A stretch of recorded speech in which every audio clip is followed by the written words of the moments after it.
Week 1, people. Week 1. All right, Matt, welcome to the Chick-fil-A kickoff game as part of Xfinity Kickoff Week. From Atlanta, Georgia, inside Mercedes-Benz Stadium, you are watching the ACC on ESPN. A Week 1 to remember in college football concludes tonight here in Atlanta with 4th-ranked Clemson taking on Georgia Tech.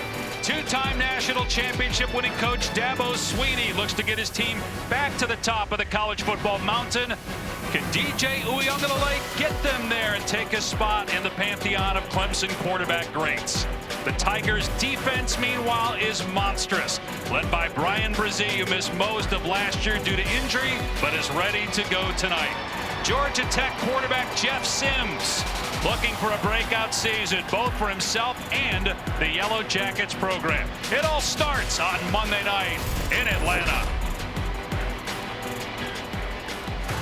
The colors and vibrations of college football that we've missed. Let's go! You have got to be kidding me! What else can this game bring us? Missed it! Dapper missed the kick! It's gonna be a scoop and score! Yes! Murray Birdie with a diving pick! It's blocked! It is blocked! It is blocked! How great is college football? I'm on the big screen. I took a big swing out of life. I'm doing big things in my life. I deserve 6 rings like a Mike. All the timeouts have been used. Down to this. There's the run. It's a shovel pass. Clemson will survive. Nothing's easy. You know the kind of environment that we're walking into. We are prepared for whatever they're going to do. College football is all the way back. The appetite for college football continues to soar after an outstanding Week 1. One more to go. 4th-ranked Clemson and Georgia Tech. And hi, everybody. Dave Pasch alongside Dusty Dvorak. We'll check in with Tom Luginbill in a minute. It was a very busy offseason, whether it was realignment talk or college football playoff expansion. But the play on the field in Week 1 has matched the offseason in terms of the excitement and energy. The magic, Dusty, and unpredictability of college football on full display here so far in Week 1. There's nothing better than college football, and Week 1 has been unbelievable. From the backyard brawl to what we saw in New Orleans last night, man, this has been absolutely incredible. And tonight, we put an exclamation point on a great start to this season. Can Clemson get back to the college football playoff? That's the story tonight. The Tigers missed out last year after a 6-year incredible run. 6 straight ACC championships, 6 straight college football playoff appearances, 2 national titles with 2 different quarterbacks.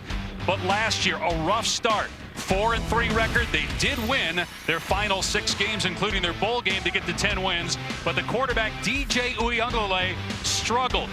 He has to play better, Dusty, if Clemson is going to be in playoff contention in 2022. I think the real question is, who is DJ Uiagalelei? As a true freshman, he was sensational lighting it up. That's why he was a Heisman favorite last year, and last year it just didn't go well. He's reshaped his body, losing 30 pounds. He's reshaped his mind, gaining confidence, worked on the fundamentals, including his footwork. He thinks he's primed and ready. If he's back to the guy he was a freshman, look out. This Clemson team is dangerous and likely back in the college football playoff.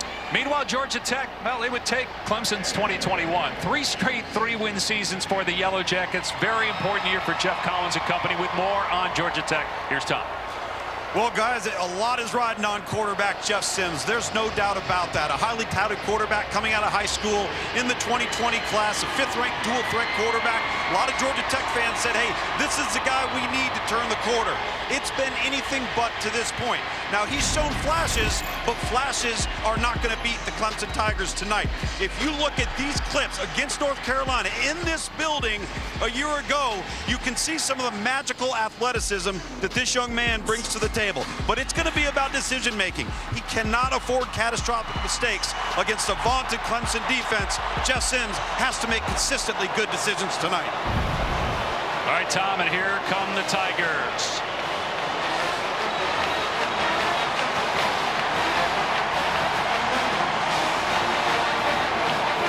A lot of hype surrounding this Clemson team. to get back to the playoff, and Georgia Tech just trying to get going as a program.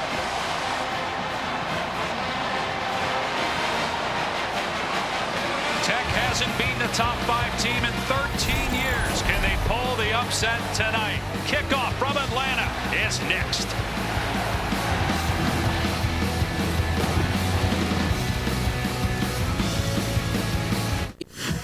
Welcome to Xfinity Kickoff Week. Moments away from kickoff in Atlanta at Mercedes-Benz Stadium. This is a home game for Georgia Tech. Plays one game a year here at Mercedes-Benz Stadium. And they welcome the 4th-ranked team in the country, the Clemson Tigers.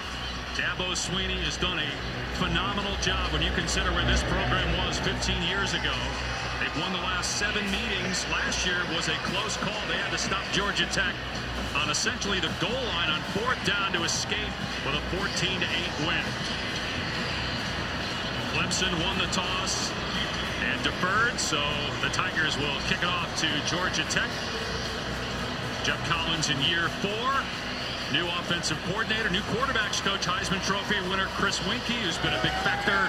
Talk more about that as we go along.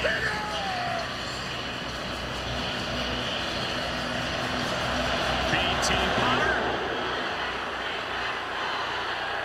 And it will come out to the 25.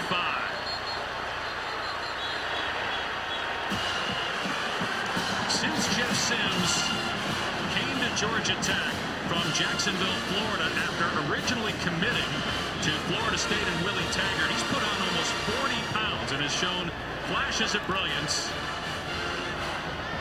Can he get it done tonight against one of the best defenses in college football? Dylan McDuffie, one of many transfers to Georgia Tech as the running back. He had 1,000 yards at Buffalo a year ago. Off play action, Sims looking deep, arm hit, takes a shot, ball is underthrown. Picked off inside the 30-yard line by Andrew Makoba. Moving the throws an interception.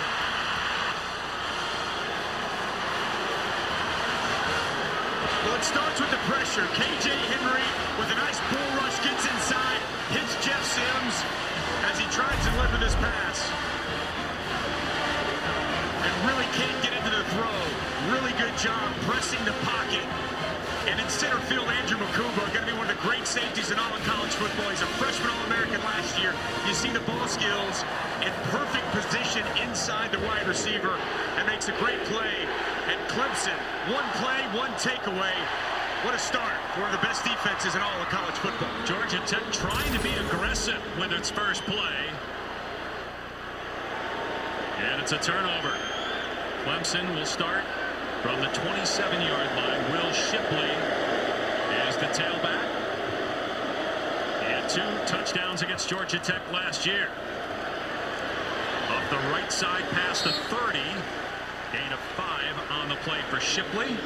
DJ Uiagalelei from the Inland Empire. More interceptions and touchdowns and finished with the 2nd worst completion percentage in the ACC. But we talked at length with him this week, and he talked about how he's in a much better place mentally and physically, dropped about 30 pounds. The knee brace is gone, moving much better, and thinking much better. 2nd and 5. He fakes the pitch and keeps, and comes up about a yard short of a line to gain, bringing up 3rd down. It's all about getting his confidence in the right place. He lost his confidence a season ago when he was a different player. Expect a lot of quick game, quarterback run, get in some early confidence, get him into a rhythm, get into a flow. As new offensive coordinator Brandon Streeter, also the quarterback's coach, knows exactly what DJ likes.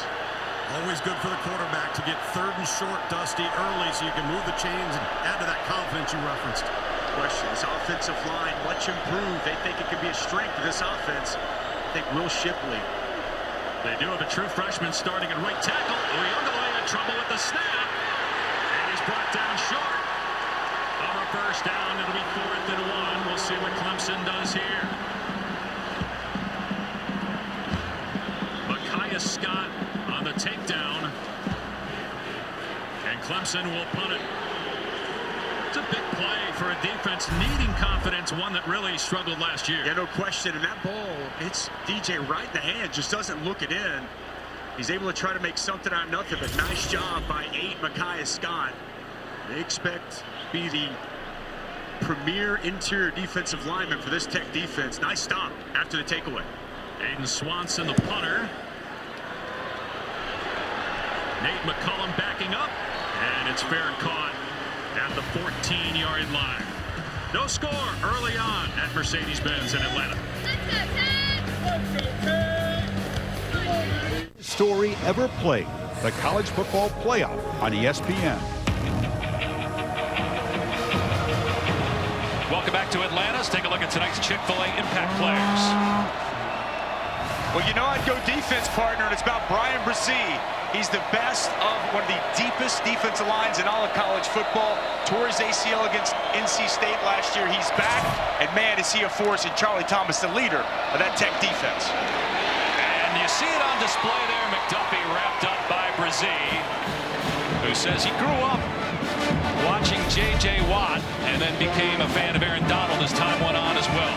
So good with his hands, as you see, hand fighting with the offensive line of Georgia Tech. Sheds the block, and an early TFL in this ball game. 1 yard loss, so second down and 11, and they go empty here.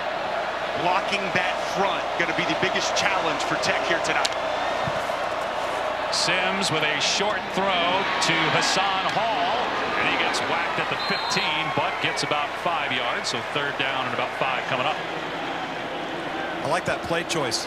Does he get the ball out of his hands, get him some confidence after the interception, and off you go? No question, Tom. You dial it up, you take the shot early, see if you catch Clemson being over-aggressive, and now rebuild that confidence for Jeff Sims. Third down right here will be interesting. Remember, such a good runner. If nothing's there, he can and will tuck it and go. So Chip Long there, first year as the offensive coordinator for Georgia Tech. Sims completion, but short of a first down to the 21-yard line. McCullum on the catch, but it's fourth down and a couple. So Tech will punt it. We talked about new offensive coordinator for Georgia Tech. Clemson has a new defensive coordinator. Brent Venables, as successful as any coordinator in the last 2 decades. He's now the head coach at Oklahoma. Wes Goodwin has taken over as the defensive coordinator for Clemson. He coached the bowl game. He's been at Clemson off and on the last 13 years, spent a few years in Arizona as an assistant to Bruce Arians, but really wasn't working on the field. As there's contact with the punt returner, may have been by his own man, and that's why a penalty flag wasn't thrown. It's downed at the 35-yard line.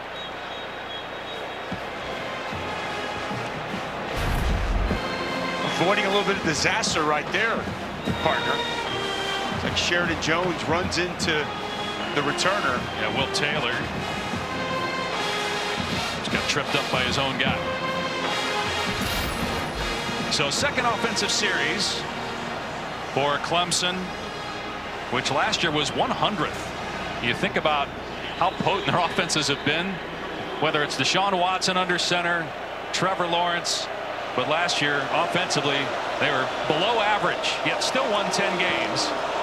They went 3 and out despite a takeaway on their first drive. Another snap that goes high, and a swing pass out to Brandon Spector. Clemson fans are glad to see Spector back after missing all of last year. Had some COVID issues and some breathing problems a couple years ago. There's Brandon Streeter, who takes over for Tony Elliott as the offensive coordinator.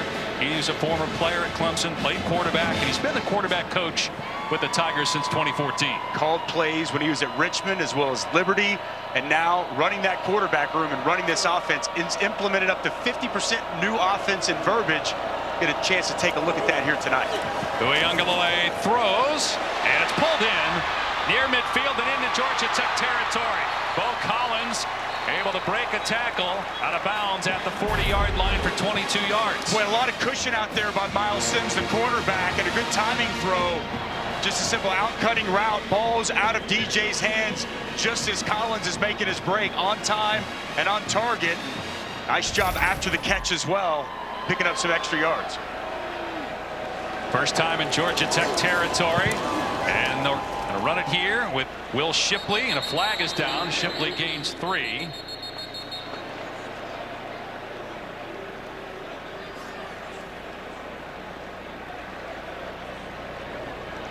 Marcus Woods, our referee. Personal foul, hands to the face, defense number 9. 15-yard penalty added to the end of the run. First down. That's On Kyle Kennard. Those are the kind of penalties you can't have anytime, but certainly when you're trying to knock off a top 5 team. Kyle Kennard working here on the left tackle. Jordan McFadden gets his hands up in the tight end Davis Allen's headgear. Easy call for the officials. It's got to frustrate Jeff Collins. I mean, that's the stuff you talk about all offseason, being disciplined. And here in the first quarter, 5 minutes into the game, you commit a 15-yard penalty.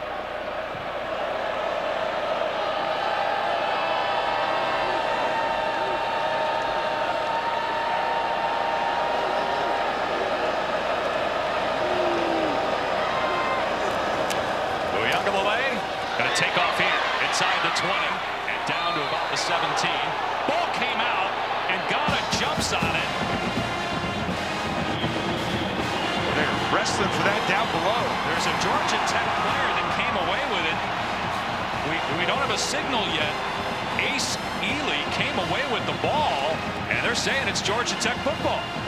Boy, I thought Ghana had it in his hands, and then it was ripped out. ruling on this field was a fumble recovered by Georgia Tech.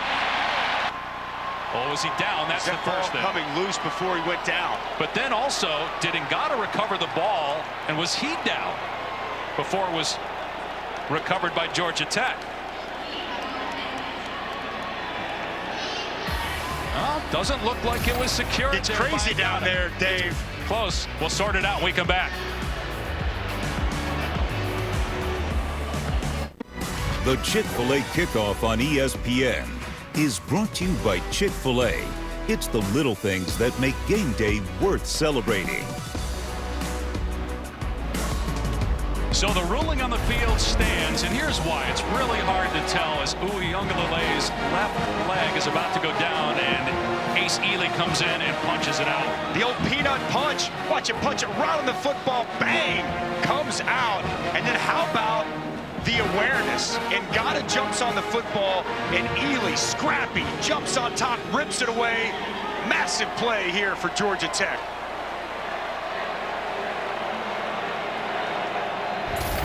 And you see there, as Ngata, Jalen King comes in and keeps fighting. Ngata needs to secure that. He had it ripped away, but give Jalen King credit for helping. So now Georgia Tech, after the takeaway, goes to work. Sims dumping it off across the middle and out to the 23. Nate McCullum with 13 catches all of last year. He's been targeted a few times already in this game. Wearing Demarius Thomas's number that DT wore at Georgia Tech, wore number 88 in the NFL. The late Demarius Thomas, as a pass is pulled in by Carter, and they're going to continue to give that number 8 out. It's actually a number that McCullum wore last year, but it's a number they're going to give out each year to one offensive player and one defensive player who best represents what Demarius Thomas stood for. Tragedy, the loss of Demarius Thomas, but Georgia Tech's done an outstanding job of memorializing him properly, and Nate McCullum first to get a chance to wear that jersey. Well, I don't think Clemson was expecting that. Jeff Sims easily gets the first down against that monstrous defensive line. Get behind your center. Nice block there inside by Weston Franklin. Gets a little movement. Opens up that right A-gap, and Jeff Sims easily gets forward to move the chains. Dusty, I'll tell you, some of this tempo in the quick snap has Clemson reeling a little bit. A lot of guys looking to the sideline while Georgia Tech's already lined up. They'll run it on first down. Nowhere to go. Dante Smith dragged down. Barrett Carter for Clemson, who is one of the new starters on defense. They lost James Skalski, Balin Spector. They also lost their 2 starting corners, but a lot of these guys got significant playing time last year. Barrett Carter's going to be a future superstar. He can play any of the linebacker spots. You see him there off the edge. He was good in zone coverage in the previous drive. Off to a good start here for the talented sophomore. Give it to Smith again. Brazee is in there first, and again, no running room. Maybe a yard, so 3rd down and long coming up. Ryan Brazee, such a force inside. The footwork, the hand placement.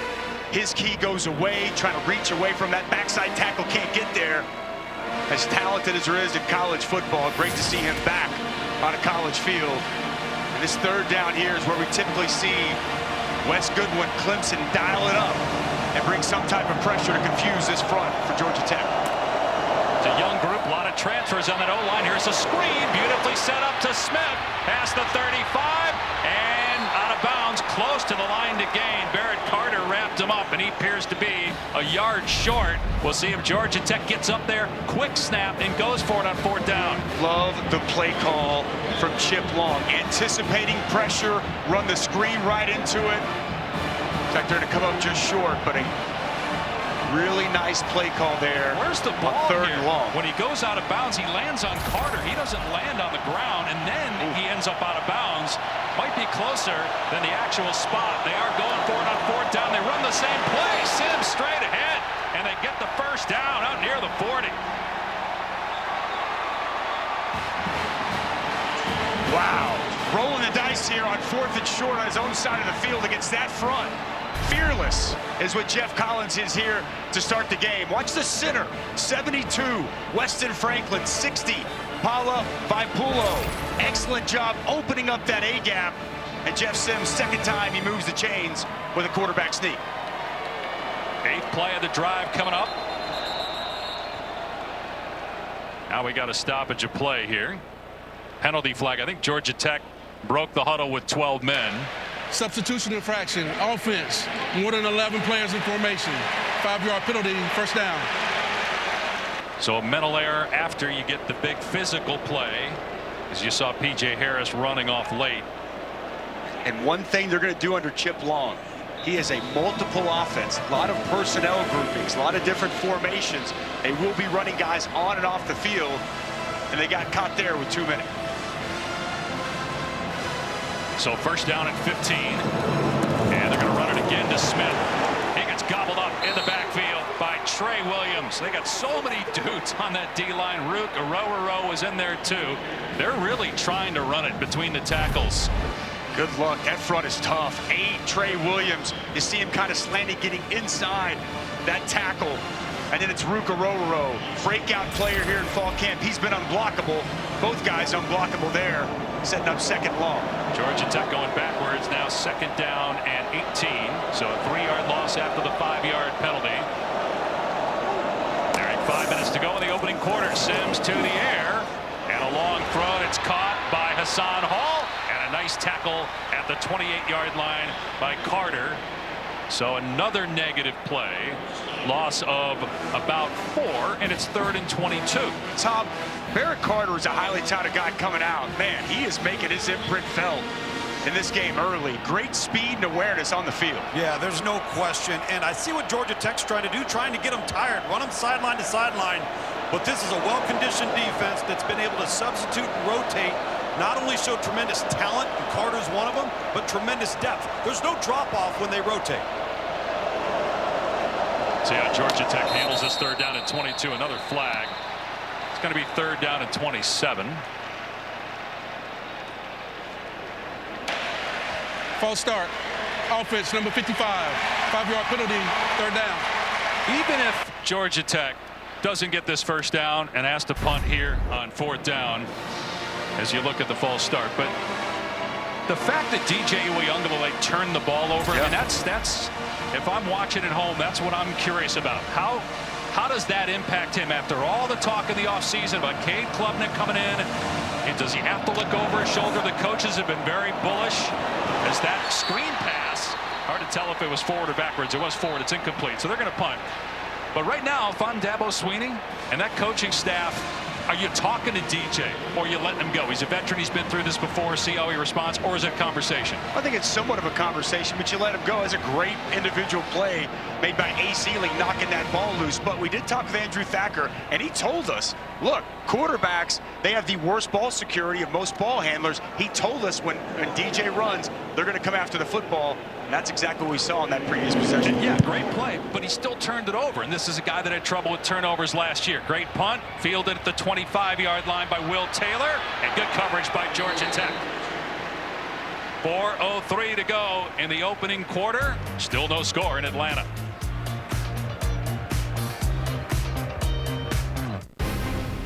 Aerial coverage provided by Goodyear, celebrating the challenge of road games everywhere. Are you ready for the road? Goodyear, more driven. Joe Buck, Troy Aikman kick off their tenure as the Monday night ESPN football crew. Next Monday with the Broncos and Seahawks. Russell Wilson, his first game in the NFL, playing for another team, and it happens to be in Seattle. As Denver heads up north, game will be on ABC and ESPN. So Clemson starts on the 29th. So far the offense has looked a lot like last year's offense. We'll see how Uiagalelei does here on this drive. Looking deep, now airing it out and just throwing it away as everybody was covered. He was looking for Spector, but there were a couple of Yellow Jackets who were down there in the secondary to make sure that DJ threw it out of bounds. Poor pass there, Dave. The protection was pretty good. I don't think he saw an open target, so he just elected to throw it out of bounds. 14th turnover since the start of last season after that fumble. To your point, mentally, where is DJ right now? Remember, he had the bobbled snap, he's had the fumble. Let's see if he can overcome it here on this drive. And they hand it off here to Kobe Pace. No running room, only a gain of 2. Georgia Tech, we were watching practice the other day. They got some guys up front as well. Maybe not to the talent level of Clemson, as Big Zeke was in there to make the stop, but got a lot of transfers. Zeke Biggers. Is there a more fitting name in college football? He's 6'6", 340. As he's coming off the field, but a nice job stuffing the interior and forcing a 3rd and long situation.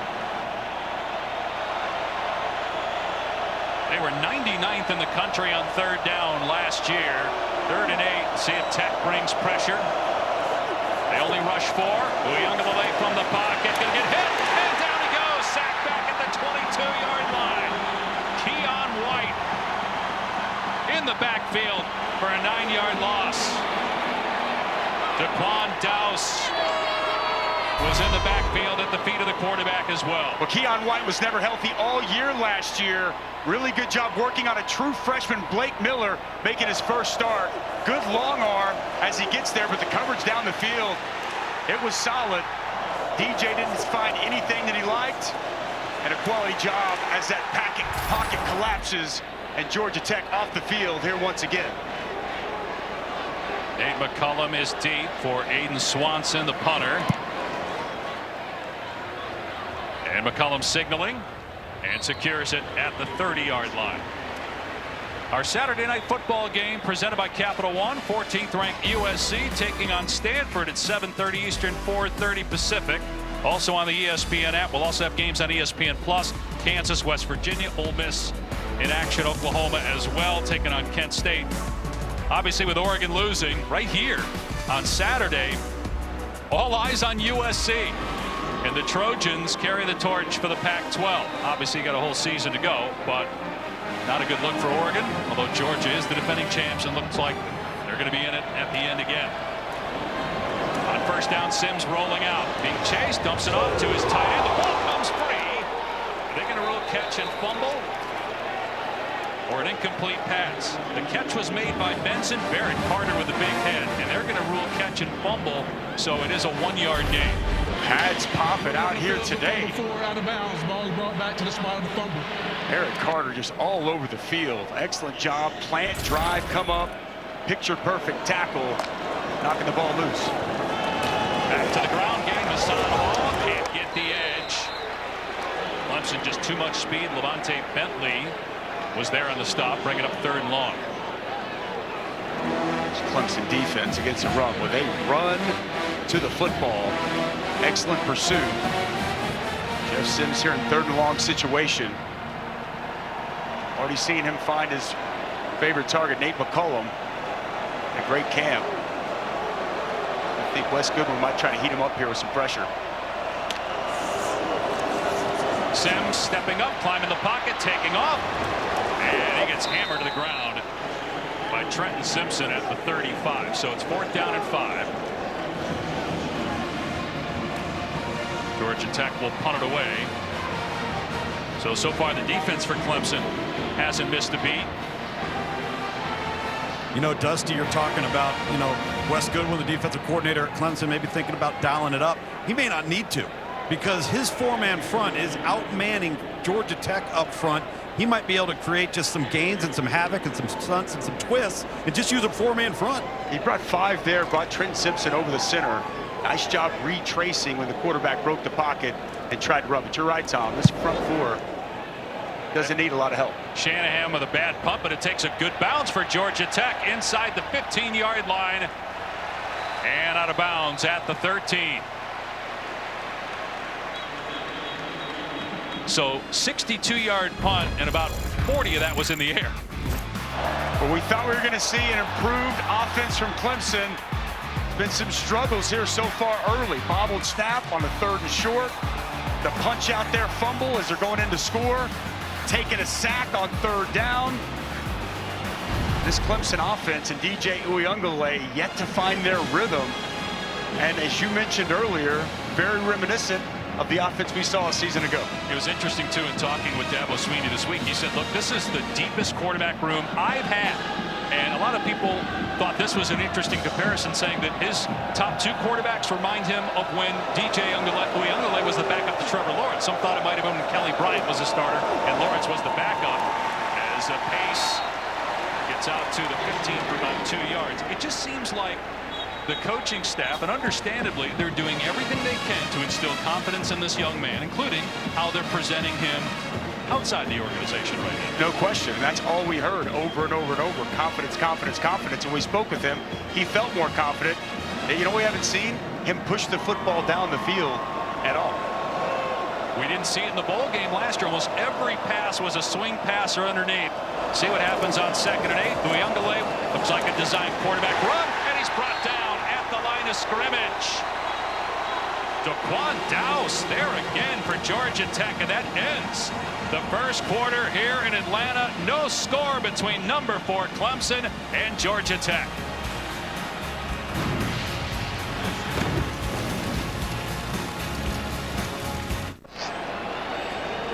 Dave Pash, Dusty Dvorak, Tom Luganbill in Atlanta with a look from our AT&T 5G Skycam.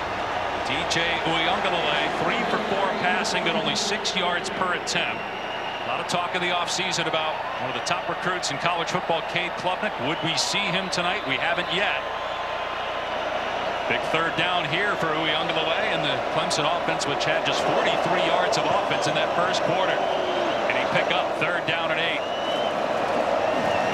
In trouble, steps up, and now flips it forward, and a good tackle there on Pace after he made the catch at the 20. So it's 4th down and 3. KJ Wallace got enough to slow down Pace, and so they force another punt. Pressure comes from the inside. Keon White slides down, has a 3 technique. Really good job condensing that pocket, and then you see Ace Ely coming on the wrap inside. Nowhere for DJ Uiagalelei to go with the football. This offense is flat, my friend. And Charlie Thomas did a good job in there. Georgia Tech looks disciplined defensively. Good punt. McCullum has it around the 28-yard line. 48-yard punt. Let's take a look at our lineup. The U.S. Open Women's Final Saturday afternoon on ESPN. Our Saturday night football game on ABC is USC Stanford. U.S. Open Men's Final Sunday on ESPN. And as we discussed, our Monday night game, Russell Wilson going back to Seattle, Denver, and the Seahawks on ABC, ESPN, ESPN Deportes, ESPN Plus with Peyton and Eli on ESPN2. So Georgia Tech offensively has struggled also. 13 of their 24 plays have gone for 1 yard or less. And again, this is a stout Clemson defense, as you see right there on the jet sweep. Malachi Carter picked up and slammed to the ground by KJ Henry. KJ Henry, the unblocked player, just a little jet sweep, not fooling the veteran defensive end. Just gets up the field unblocked, and that's a mistake. Better identify number 5 before you run that play again. 4.5 sacks last year. Movement by Georgia Tech.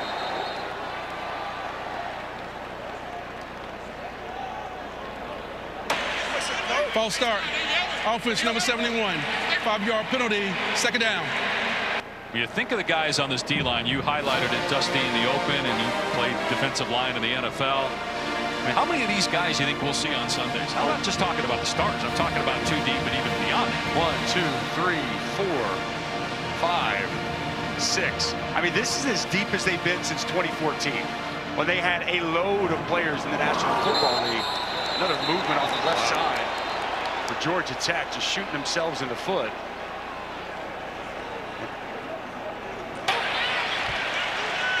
False start. Offense number 55. 5-yard penalty. 2nd down. It's a left tackle, Corey Robinson. They got dudes, man.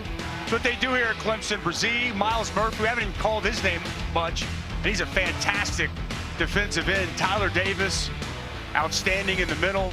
Trenton Simpson running all over the place, and more guys than just we have in the graphic for Wes Goodwin. 5th penalty on Georgia Tech. Sims comes back and gets a chunk of it back, about 8 yards out to the 23. You know, Wes Goodwin is a player that Dabo Swinney had on his radar for a long time, and he told him a couple years ago, look, Brent Venables is going to get a head job.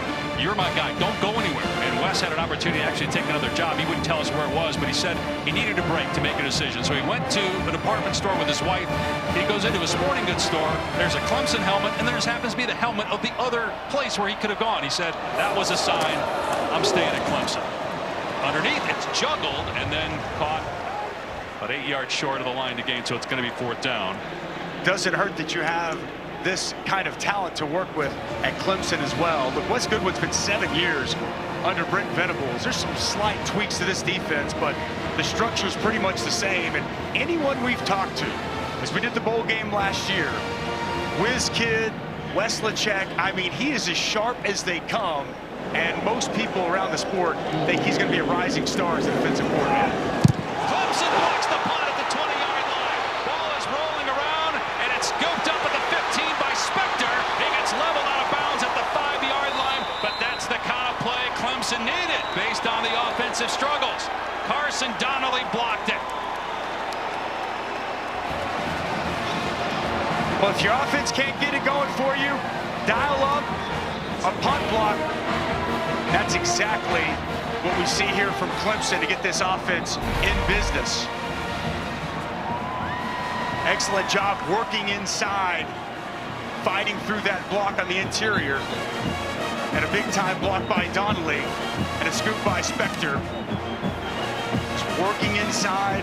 Luke Benson unable to secure that block as he gets penetration, takes the ball off the foot, and the Tigers are in business inside the 5. Phil Maffa, who is the big back for Clemson at 230 pounds, is in here behind Uyunglele on 1st down and goal at the 5-yard line. Maffa gets the carry, stood up, and forward progress stopped at the 3, so a gain of 2. Got to be impressed with the way Georgia Tech on the interior has been holding up. Clemson closed out the season running the football very well. This staff really believes this is as good an offensive line as they've had in a while. But going against that defensive line we've been highlighting all night in practice every day and holding their own and getting the better of them at times. But so far, it's this Tech front that's bringing the fight to the Tigers. 2nd and goal from the 3. Maffa again, pushed back at the 1-yard line. So it'll be 3rd down and goal. It was Ace Ely in there again, the grad transfer from Maryland. He's made several plays tonight. That big frame at 6'3", 235. Plays all throughout. Go ahead, Tom. Gus, you think about the players you're mentioning, Ely, Keon White, Micaiah Scott. Those are the transfer portal guys that have obviously come in and improved this roster. 17 of them on the roster. See if they get another stand here on 3rd down. 2 straight run plays till they run it again. They will. Uyunglele slips, and down he goes at the 2-yard line. 4th down. Do they take the points after the block punt? I think Dabo's going to go for it here. I think they need to make a statement to this team. Defense, special teams gives you the football right there on the 5. It's time for this offense to step up and make a play. But at the same time, you just got gifted points. Why not just take them? But your defense is going to have Georgia Tech backed up. That's true. In their own end zone. You got to send a message to your offensive line right here. Also, it shows trust in DJ Uiagalelei. That's if they throw it. Play action pass. Watch for Davis Allen, the tight end, 84. Got a timeout by Clemson. Let's see if they change their minds. Timeout, Clemson. They're first.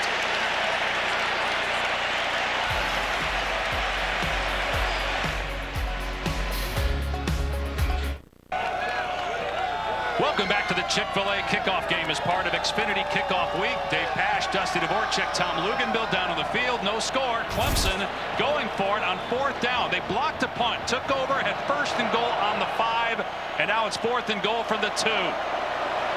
Heavy personnel in. Tight end, fullback. Will Shipley enters the game. They shift those 2 tight ends over to the left side. Shipley, and he walks into the end zone for the touchdown.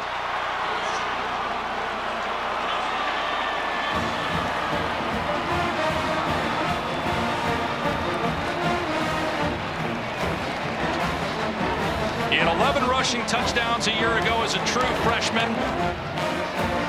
Might have been their best offensive player last year as a true freshman, and he gets the first touchdown of 2022 for the Tigers.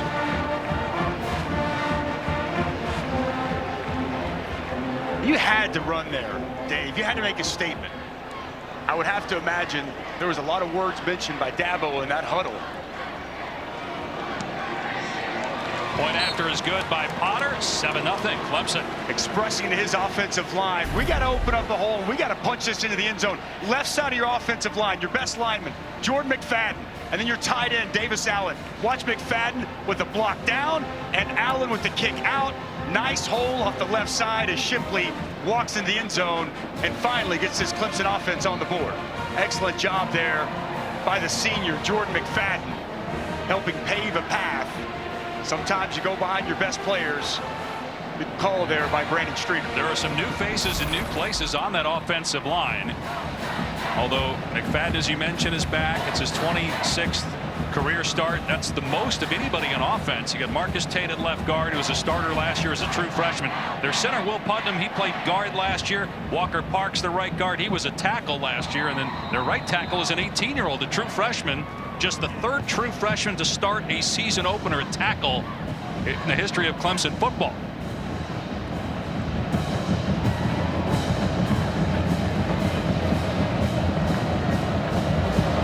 Now can Georgia Tech muster up some offense? Be a touchback and come out to the 25-yard line. Now a quick word from Cheez-It. I feel the cheesiest, but the chain puts the extra cheese on the cracker. It's here. Look at this. It's the cheesiest chain. This is the cheesiest day of my life. Cheez-It. Feeling the cheesiest. Instead of the turnover chain, you got the Cheez-It chain. Tried to get Luke's to wear that today, but he just settled for the Cheez-Its instead. No way. I'm worried about wins and losses. I don't care about the Cheez-It chain. I care about the Cheez-Its, just like you said. Through the last 6 plays, -2 yards for Georgia Tech. Early second quarter, 7-0 after the block punt, and a long pass that's high but caught at the 30-yard line. E.J. Jenkins, he's tackled immediately, but they get something out of that. 5 yards, they'll take it the way the offense had been moving the ball before. It was non-existent. You mentioned the pass was high. 6'7", 240-pound E.J. Jenkins outside, going up to get it. Nice job. Good strong hand securing the catch. Try to target him more. Transfer from South Carolina, also played at St. Francis. Here's a run play. And Dante Smith sneaking under an arm tackle to get a much-needed first down for Georgia Tech. No question, a little shiftiness here by Dante Smith. Under the arms of Brian Brzee coming off the cut block. Brzee got a tackle a little bit lower, but a nice run to move the sticks. From the 36, Sims to Smith out in space, able to break a tackle, and then grounded at the 43-yard line.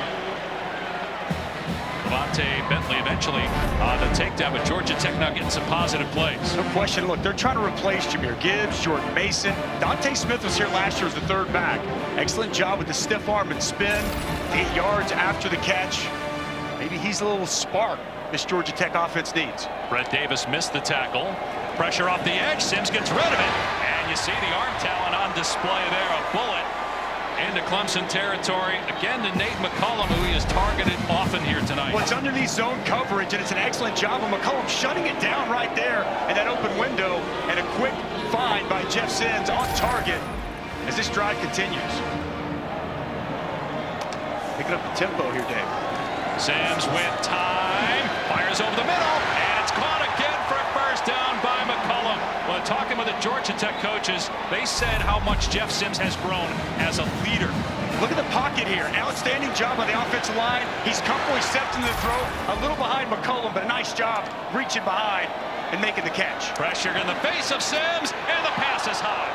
And incomplete. He was going for Benson. Talking before about the growth and leadership of Jeff Sims. Here's a small example. One of the things they have at Georgia Tech is they say, leave your locker better than when you found it. So make sure you clean up. Well, yesterday, Jeff Sims sent a text to the head coach and to the trainer. There was a piece of his equipment hanging up in the locker. He wanted them to make sure they knew that he was drying his pants. That it wasn't left there by mistake. He wasn't forgetting about the rule. He wanted to show leadership as there's a penalty marker down and let his coach know that he's taking accountability and being responsible. False start. Offense number 60. 5-yard penalty, second down. And the reason we tell that story is that those are the kind of things that weren't happening. He's an introvert. They wanted to see more leadership out of him. He broke the team down after practice on Friday, something he didn't do previously. Growing as a leader, maturity, accountability, all the things you want to need in your starting quarterback. And that's what Jeff Sims has shown this staff here this fall. But the penalties continue to hurt Georgia Tech's progress. Second down and 15. Sims in trouble, trying to get out of there. He does. Past the 35 and scoots out of play. So he got the 5 yards back, showing that athletic ability.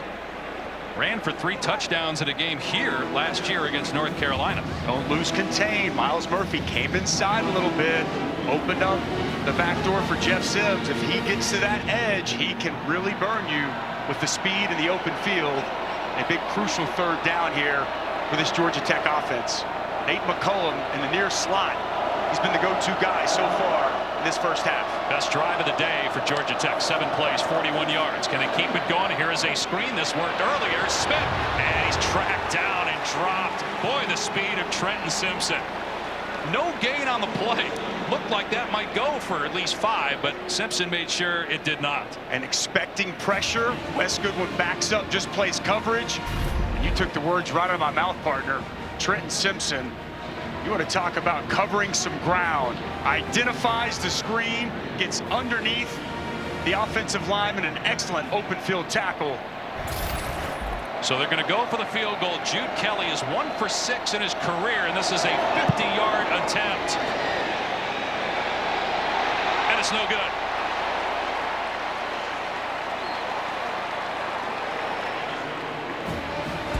So Georgia Tech unable to come up with points. That penalty got them off track once they got into Clemson territory, and it remains 7-0 Tigers. If it's us versus them, who you think gon' win? If it's us versus them, who you think gon' win? If it's us versus them.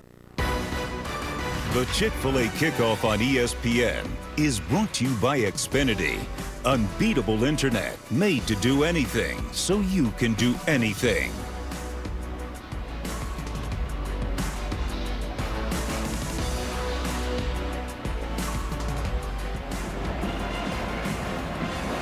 Was there anything John Heisman didn't do? The guy invented the forward, or legalized the forward pass, originated the hike signal. Obviously the most important individual trophy in college football history is named after him. He not only coached football at Georgia Tech and Clemson, he coached baseball at both places too. Wow. Uiagalelei again, a little trouble with a snap. The ball's on the ground, but an incomplete pass intended for Ngata. They just can't get going offensively. And it's another conservative play call, right, Tom? Yes. I mean, just a wide receiver screen, trying to get Ngata the ball. Snap was low, by the way. But man, still keeping the handcuffs on DJ. New center, as we talked about, guys, new center, Will Putnam. Yep. It's almost that they're fearful of taking any shots downfield. Gives you guys a chance. You got playmakers. Uyunglele over the middle. Big hit at the 40-yard line and got it driven back by Jalen King. So gain of 7, 3rd and 3 coming up. Excellent recognition by King, sitting back in the safety spot, anticipating the route, drives on it, and a quality tackle. Will Shipley saw him on the touchdown. He hasn't had that big of a factor in this game. Excellent catcher of the football in the backfield.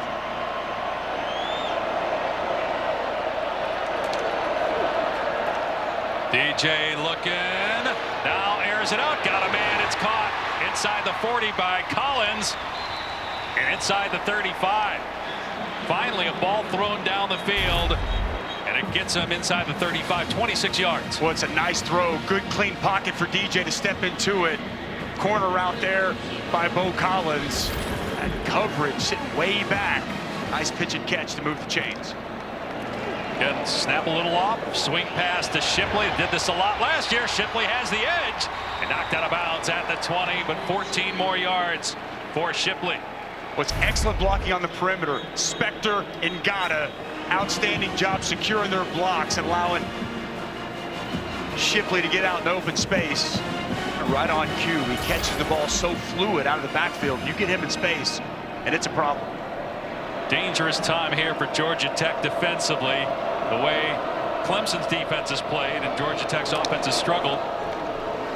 Uyunglele on a design run inside the 15, breaks a tackle, can't keep his feet, but did get a first down to the 8-yard line, so a gain of 12 for Uyunglele.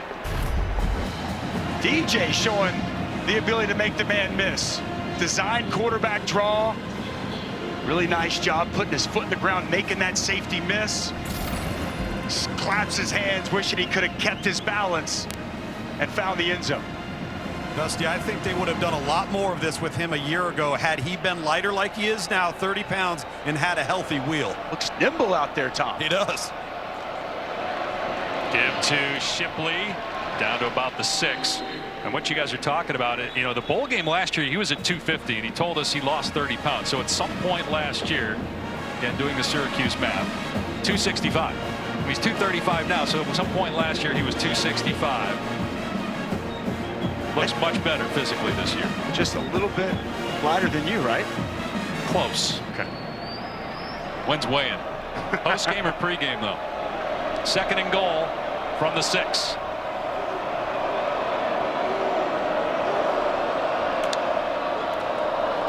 Uyunglele on the rollout, fires, incomplete. Going for Davis Allen, the tight end. It's a huge 3rd down and goal coming up now. I like the play call. He's got the shovel pass underneath to Shipley if he wants it, but he wants to find his tight end just off target, a hair. Davis Allen unable to bring that ball in. Like the decision by Streeter to move the pocket there, Tom. Yeah, and Dusty just standing here right in front of DJ. He was kind of motioning, saying, hey, use 2 hands, use 2 hands. Let's extend out there and catch that football. Not sure 3 hands would have caught that ball. So 3rd and goal from the 6. Big play here defensively for Georgia Tech. DJ looking, now forced to leave the pocket, throws back in the end zone. That's a strike, and it's a touchdown. Bo Collins got free in the back of the end zone for 6.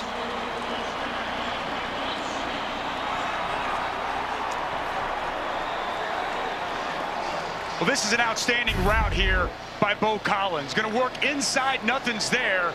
And as DJ breaks the pocket, he sees him, locates him, breaks off his route, works outside away from the coverage. And an excellent find by DJ Uyunglele, who clearly woke up and put together by far his best drive of this season in this ball game so far. Those two guys know each other well. They played high school football together for a couple of years. Bo Collins last year at 31 catches. He's the leading returning receiver for the Tigers, and he gets his first touchdown of 2022 and a big score for the Tigers. Pat Barry in our college football studios over on ESPN2. The American Daniel Collins in the U.S. Open. If you want a little more back and forth, the tennis being played on ESPN2, football on ESPN. Dusty and Danny, back to you. Or Dave, but you do a show with Danny. Dusty and Danny. Correct. 2 shows now. Yes, sir. You're Matt Barry, man. Matt Barry, a guest on our shows during college football season. I've been called worse by certain broadcast partners, not you, Dusty. I would never. Dave, come on. All right, so 14-0 Clemson. It just feels like, Dusty, that block punt changed everything, because DJ Uiagalelei has played much better since that point. Well, special teams is such a big part of the game. We saw that last night, right? That's how, the Florida State, the difference, a block kick. So that was really the catalyst to get, I think, this Clemson team engaged. The defense, boy, have they been ferocious. And that drive by DJ was so much needed. A couple of nice passes. We saw the mobility, the agility, running the football. You start to maybe wonder, is that exactly what he needed to get that confidence going and really use it as a springboard for the rest of this ballgame? 4 of 6 for 53 yards and a touchdown that last drive. Jeff Sims going to work and got his favorite target, Nate McCullum, a first down out to the 40. It's a critical 4 minutes here for Georgia Tech. Can they get anything going to come up with points before halftime? A lot of zone coverage here today from Clemson, and you need to. When you got a mobile quarterback like Sims, you don't want to run a lot of man. We continue to see McCullum sit it down in the perfect spots. Nice pass there from Jeff Sims. Well, and Dusty, you start to see some of the motion and the shifts that are letting Jeff Sims know if they're in man or zone, try to simplify things pre-snap. Sims to the air, gets hit, gets rid of it, and he finds McDuffie out of the backfield. That was well done, despite being under duress for a gain of 7. Tyler Davis, the nice inside move. How about Jeff Sims showing some strength and pocket presence to step up, not go down for the big defensive tackle, and locate his running back out of the backfield. Heads up play by Jeff Sims. Jeff Sims only 3 incompletions. Did have the interception. Going to see all kinds of movement pre-snap by Georgia Tech to get set up. Second down and 3. McCullum, and he's got a first down into Clemson territory. Still have all their timeouts. Tackle made by Sheridan Jones. 1st and 10 though for Georgia Tech. Like the play call, get the ball out quick. Nice blocking on the perimeter. Nate McCullum moving the chains here once again. Again, 13 catches all last year for Nate McCullum, who came to Georgia Tech as a football and baseball player. He's a sophomore. Sims to throw. Arm gets hit again, and it's almost picked off, and that would have been a house call for Nate Wiggins. And he pulled that one in. He was going to score quickly because he's got great speed. But again, the arm hit. We saw that in the first quarter on the first play of the game from scrimmage that was picked off by Makuba.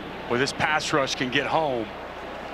KJ Henry again coming off the edge, gets the hands, the nice dip off the edge. Jordan Williams can't get his hands on him. And this is one Nate Wiggins going to be kicking himself. Chance to be one of the premier covers in college football.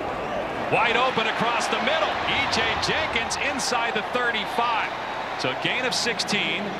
Plenty of time here. 2:18 and counting with 3 timeouts. They brought Trenton Simpson, vacate that space and replace where the blitz comes from.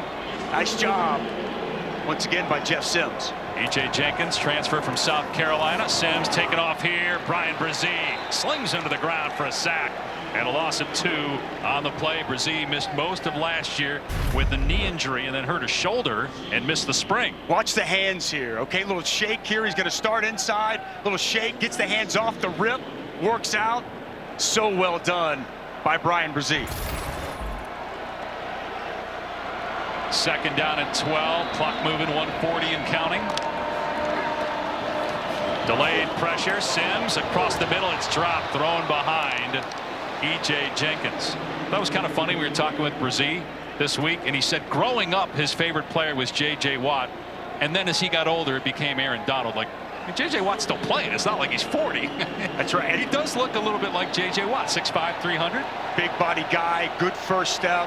Looks nothing like Aaron Donald, and talk about 2 polar opposites as players. Exactly. But both dominant in their own right. Aaron Donald, best defensive player maybe ever, but he's 5'10", 5'11". Third down and 12 for Georgia Tech on the 35. And they're just going to get some yardage, and Sims did more than that. He got him to the 28. Now maybe Georgia Tech has a decision, 4th and 5. Again, you got some issues with kickers. You're down 14-0. 45-yarder or so from here. What do you do if you're Jeff Collins? Feels like with that play call on 3rd down, he'd be going for it. Timeout, Clemson. Their second timeout. We'll find out, but Jeff Collins does in a moment.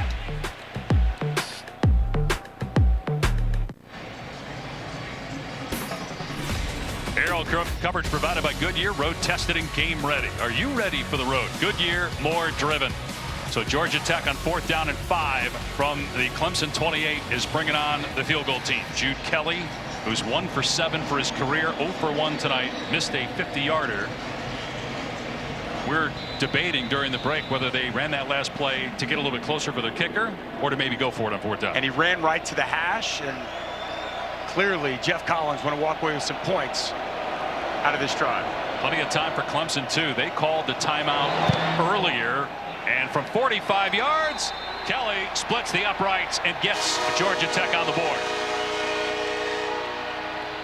So let's go back to the studio with a score 14-3, and here's Matt. All right, guys, coming up with the Sling TV halftime report, we look back at Florida State's win last night. What a game it was, plus how the top 3 fared over the weekend. And we'll get an early look at week 2. Jesse Palmer, Joey Galloway. Join me coming up on the Sling halftime report, Dave Pash. Dave, I'm charging myself $1. Much classier than Dusty's co-host on radio. Back to you. That's right. Appreciate it, Matt. Definitely $1 from Matt Berry. You know what I like a lot? Hey, it's good for Georgia Tech just to get points before after. I like that Clemson calls that timeout, though, because you know what that tells me? They're going to put the ball in their quarterback's hands here with 1:15 to go, and I don't know if in this situation a year ago, if it's the same mindset. I was hoping for greater restitution from Matt, like a nice bottle of vino or dinner or something, but hey, I mean, $1. We can work that out. You got called Danny. He doesn't even know I'm here. Everyone knows you're there, Tommy. You do, because you're my pal. All right, so Will Shipley back. Clemson has 1 timeout left, 1:15 to go. Georgia Tech had not scored in 10-plus quarters. The last 124 points were scored by the opponent. Touchback, and we'll come out to the 25. Let's take a look, Dusty, at our drive recap brought to you by Prudential. Well, we'll see if this sparks something for this offense and DJ Uiagalelei. It's a really nice job throughout this drive, finding Bo Collins, who's become his top target. We know what Will Shipley's capable of on the perimeter. We saw DJ make a nice little run, making people miss it. As he gets inside the 10, really like this. Getting outside the pocket, eyes up, as Bo Collins breaks his route off, and a nice find to cap off that touchdown drive. Last 2 drives, 2 touchdowns. Again, the block punt set it up. They scored on 4th down and goal. And then great throw to Bo Collins on the last touchdown. Let's see if they can get more points. Penalty flag down, though. Delay game, offense, 5-yard penalty, 1st down. Never good off of a touchback to get a delay a game. So now you're off schedule. First penalty of the night for Clemson, though. It's been a clean game in that regard. They have put the ball on the ground a couple times. The lost fumble by Uiagalelei. We have not seen Cade Klubnik at all. Wonder if we'll see him at all in this game.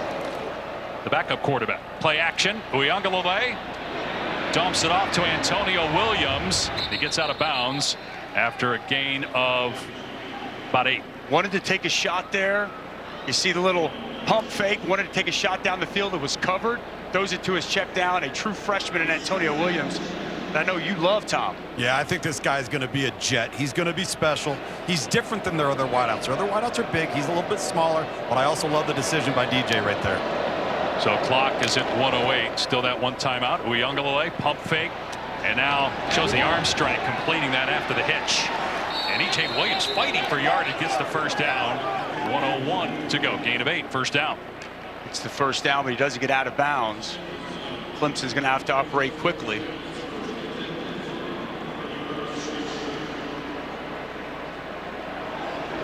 No, I think he did get out of bounds. Okay. Yeah, did get out of bounds. So clock starts on the snap. 9 for 12 through the air for Uiagalelei, looking for his check down again. Drops it off to Kobe Pace, and he's out of bounds, shy of the 40. So not much there. 56 seconds to go. In fact, he stepped out around the 37, so only a gain of 1. A lot of 2-eye safety looks here in coverage for this Georgia Tech secondary, keeping everything in front. Good pressure on the inside. quality wrap by Kevin Harris to force DJ just to locate the check down, get out of bounds.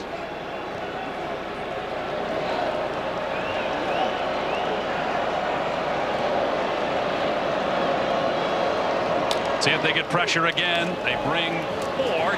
Uyunglele throws it away. Kyle Kennard was in the backfield for the Yellow Jackets, and they're getting some pressure with Ford. Walking that true freshman Blake Miller right to his lap. It's a quality bull rush off the edge, and good coverage down the field. Look at this, third down now. I mean, you got a chance if you're Georgia Tech get the ball back. Got all 3 timeouts as well.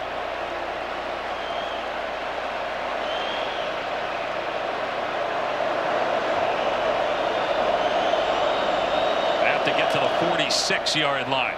Uyunglele looking and sidearms it. And no first down, but a flag. Kobe Pace brought down by Charlie Thomas. And the penalty was thrown right at the Georgia Tech defender. I think it's going to be on Jalen King as he comes in at the end of that. I don't think Jeff Collins likes it. I mean, that's huge. You got a chance to get the ball back, and if this is targeting, you're going to lose Jalen King. Personal foul, targeting, defense, number 14. The previous play is under further review. I mean, it's huge. You lose a guy. He's their signal caller. Most reliable defense. guy they have in the secondary. And you give Clemson a first down instead of getting the ball back.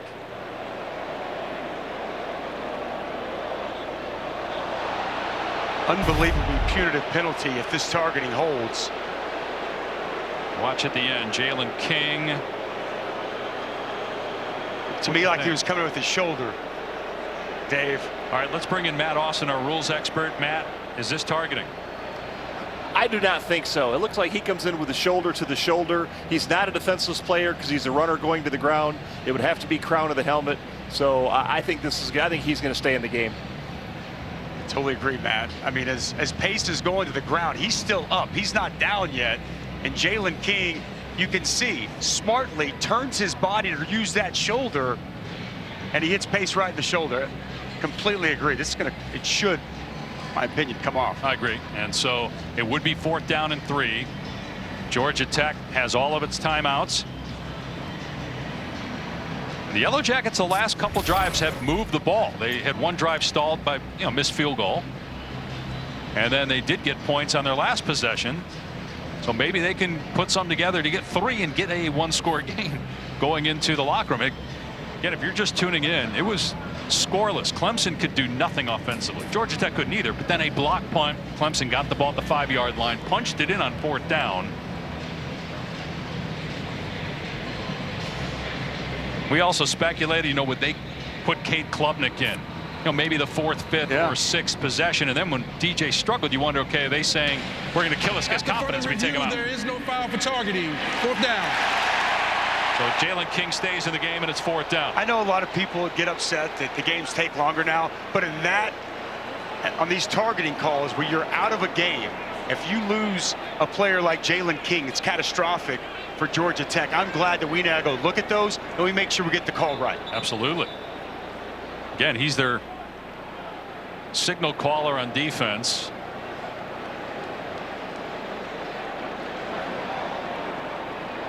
I'm assuming Clemson punts the ball here. Nate McCullum is deep as the return man. I think depending on where this punt ends up, Dave, is going to be dependent on if they're going to put the ball in Jeff Sims' hands and let him make a run and a drive here before the break.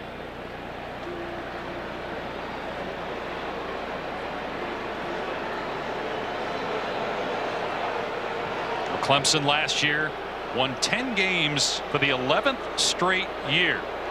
Obviously, a lot of fans and Clemson players and coaches are disappointed they didn't make the playoff. They had gone to the college football playoff 6 consecutive years, as there is a conference that's still ongoing at the 35-yard line. Become one of the models of consistency in college football, and what Dabo Swinney has built there, the culture that they have, and again, we had their bowl game, no opt-outs. Everybody's all in, right? And each and every game means the world to this program and this team, and he just does it the right way. I really respect the way he's built this thing, and It's one thing to build it, but to sustain it, it's been impressive to watch. Yeah, he's still waiting for some communication here to tell us exactly what's going on. 14th full year for Dabo Swinney. Think about it, when he got the job, people couldn't pronounce his name. People couldn't pronounce Clemson. There was a P in there. There was a Z in there. The clock was running. We were subject to a 10-second subtraction. Game clock operator. Well, that's it. Georgia Tech wants the 10-second subtraction. Set the game clock to 33 seconds. It's interesting. Georgia Tech on my signal. Could have used a time. Why would you use a timeout and just see what happens on the punt? Why would you take 10 seconds off the clock? Completely agree. Surprised that was the decision there by Jeff Collins. What if you block the punt? What if you get a great return? A lot of scenarios that could play itself out. You'd like to have as much time on the clock as you possibly can. I guess he's saying I'd rather have my timeouts. I think he's saying I'd rather just get to halftime. Can't take them with you. No, you cannot. That's bizarre, guys. But just finishing up on the job that Dabo's done, he took over. Tommy Bowden stepped away in the middle of the 2008 season. They were playing Georgia Tech. That was Dabo's first game, and early on, it took a couple years. They beat Auburn the year after they won the national championship. That kind of kick-started the program, and you just think they become a blue chip program in college football. Now, they had won a national championship before, but it was 1981, and they had some good years in the late 80s, but they went a long time. Timeout Clemson, their third and final timeout. Hovering around 500, they'd have an 8 or 9 win season in there. But Dabo Swinney now, year in, year out, 2 national championships, and you said it, nobody transferred. Everybody that was there in the spring and here in the fall, the bowl game last year, all the NFL guys, they played. Now, Brian Brzee was out with an injury, but Andrew Booth was a second-round pick of Minnesota. He played in that game, and there were others. And that tells you that there is a culture that's been built that guys are believing and following. Complete and total buy-in. What do you give us the stat? They had 109 kids during spring practice. All 109 of those are there, part of this team throughout fall camp and to start this season. People love playing football for Dabo Swinney and being a part of that Clemson culture. Still don't understand, though. You just let the clock go and you basically waste the time there.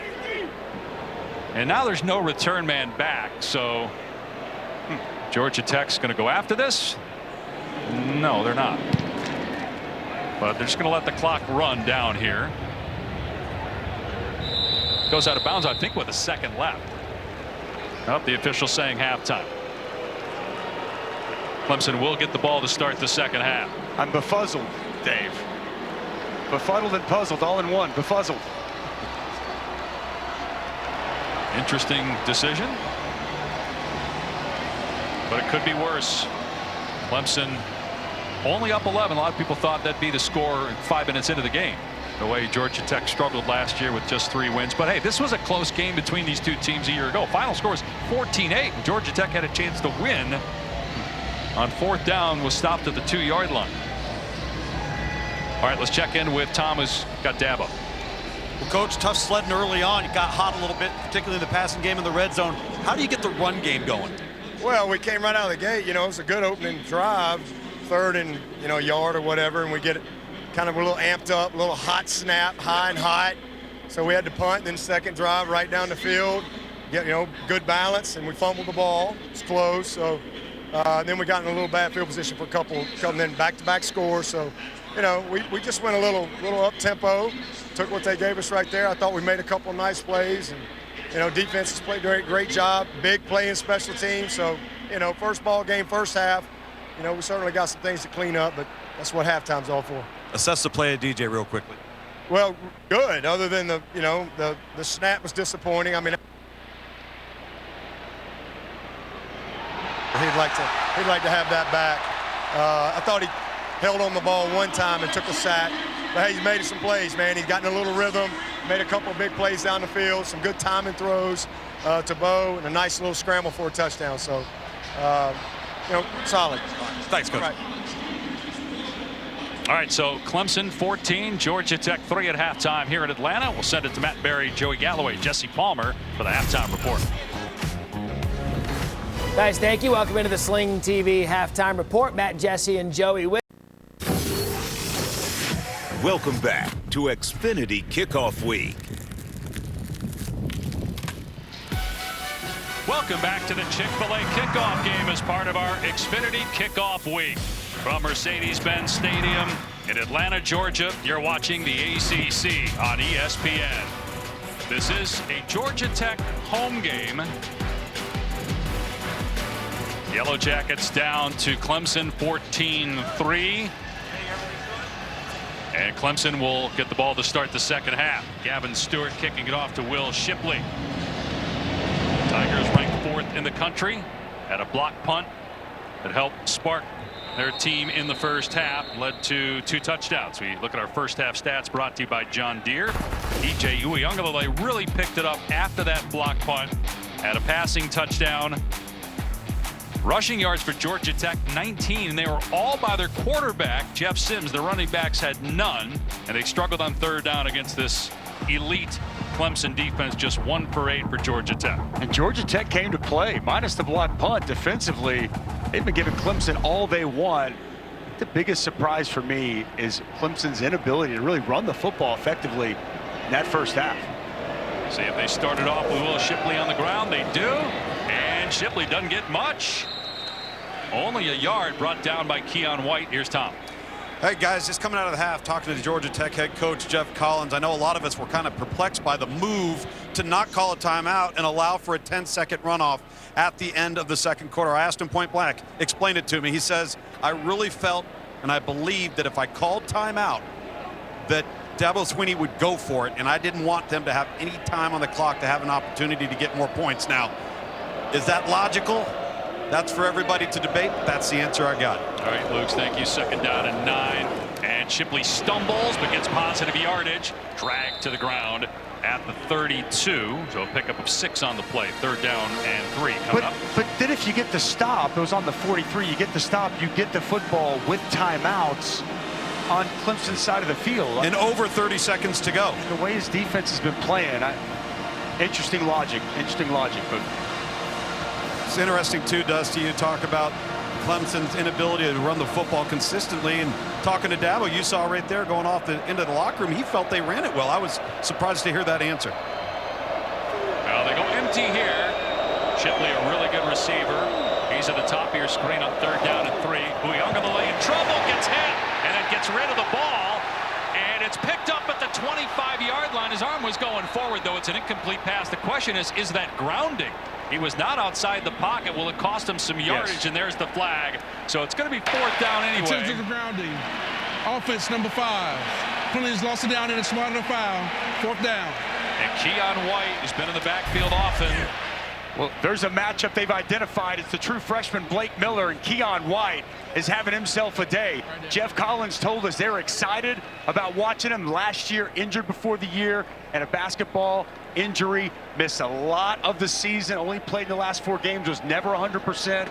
And Keon White is having himself a day. He's been lined up on the outside as a 5 technique, inside, over the guard, and really putting together a quality opener here against Clemson. The coach has told us Keon White loves football, just loves football so much. They are all excited about the all-blue uniforms they told him about. He says, I don't care. I'd go out there in my practice jersey. I can't wait to play for Tech after starting out his career at Old Dominion.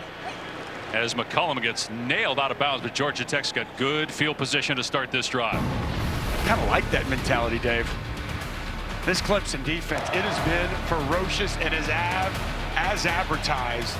Negative plays. They've been #1 in the country since 2012 in tackles for loss. 5 in that first half. As you see Brian Brzee getting down the line of scrimmage, making plays. How about Trey Williams and Ororo changing the line of scrimmage, playing on the other side of the football.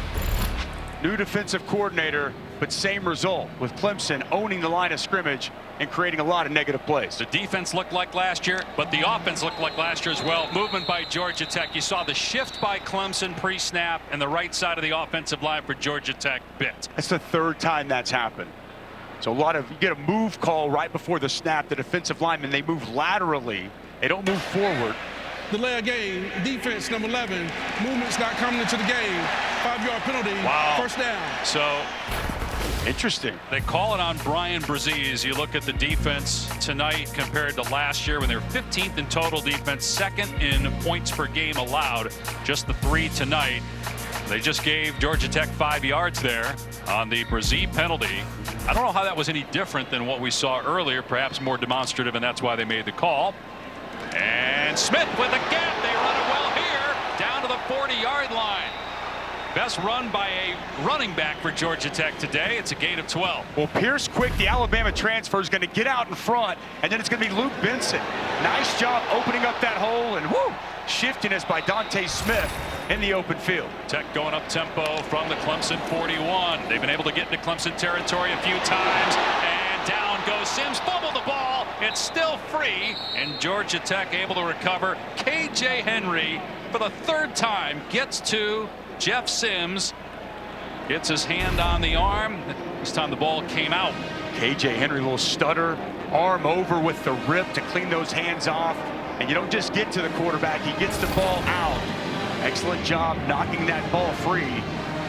KJ Henry having himself a ball game. First play of the game, right? He had a big hit on that interception. Yep.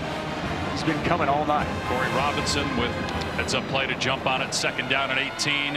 And Sims hands it off. And breaking tackle, stiff arming Smith. Gets good yardage there on 2nd and 18. Picks up 11 to put him in 3rd and reasonable. Can they get 4 or 5 more yards here and get to field goal range? It's a really nice job running in the open field. And look, they brought in Hassan Hall, Dylan McDuffie to try to replace the departed running back, but it's the guy who's been here a while, Dante Smith, who's been the biggest bright spot at running back for Georgia Tech. Right, Jahmyr Gibbs transferred to Alabama, their leading rusher from a year ago. Sims going deep, got a man, but he overthrew the receiver inside the 20, Malachi Carter. Big hit by Jalen Phillips. Sims missed him. Now it's 4th and 6. You're kind of in no man's land. We'll see if the Jackets go for it here. We had an opportunity to locate Malachi Carter, just misses him inside. Put that ball outside, away from the defender, and make it a catchable ball. He had him, Dusty. I know. Just got to be accurate with the football. You got to make those plays against this defense. Georgia Tech going to call a timeout here. Boy, you'd love to think they'd want to save that. Timeout, Georgia Tech, their first. Love to save it for the 4th quarter, but they burn it here to talk about what they're going to do on 4th down and 6.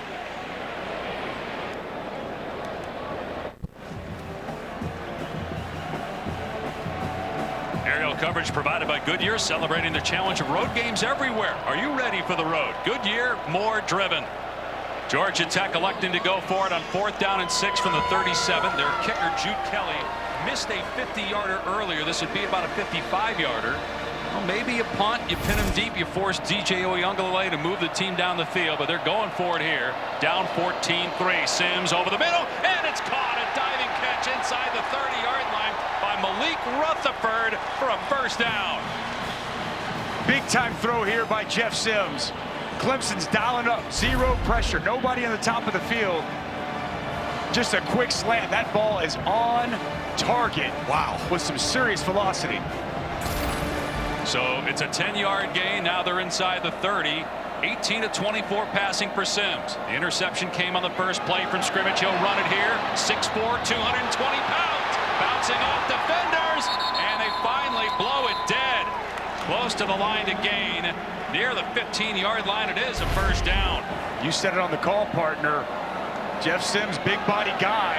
It's a little zone read. He gets to the edge, runs through Sheridan Jones before he gets escorted out of bounds. Quality read there by Jeff Sims, and good strong running in the open field. Guy that was plagued by injuries last year, missed 5 games, but when he was on the field, he made a difference. Got a ton of talent, and we're starting to see that here. Again, movement by Georgia Tech. Did not appear that Clemson did anything to force that. Let's see. Like 70 flags on the field. False start. Offense number 67. 5-yard penalty. First down. Get a lot of move calls pre-snap. Okay, so Clemson's lining up. You get a move call from the backer. Now they're changing their alignment, moving their gaps. And this Georgia Tech offensive line We've seen them flinch many times here tonight with that movement up front. That's Joe Fusel, the walk-on. And Dusty, too. And Dave, I think the other thing is Georgia Tech can eliminate that with more tempo, getting up, snapping the ball. Don't let them dictate how they want to operate in the front. They put Sims under center here on first down at 15. They fake the jet sweep and set up a screen. And McDuffie inside the 20, inside the 15, down to the 12. The screens have worked tonight. That went for 9 yards before Barrett Carter made the takedown. Use the defensive aggression against them. Good job by Jeff Sims, waiting, holding it, allowing that defense to come. Quality block by Pierce Quick out in front. Second nice block he's had on this drive.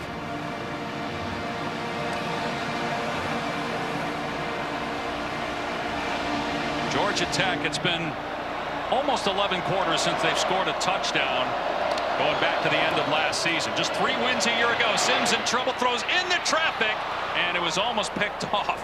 Intended for Luke Benson. There were 3 Clemson players in the area. Dangerous choice by Sims to throw it up. Sheridan Jones probably should have picked it off. Boy, and it's KJ Henry once again. Game on the outside. The end's going to come inside first. The defensive tackle is going to wrap. Call that an exit. In first, tackle second. KJ Henry splits that double team. Another big hit on Jeff Sims. Kuba actually the guy there that should have picked it off. 3rd down and 7 now at the 13-yard line.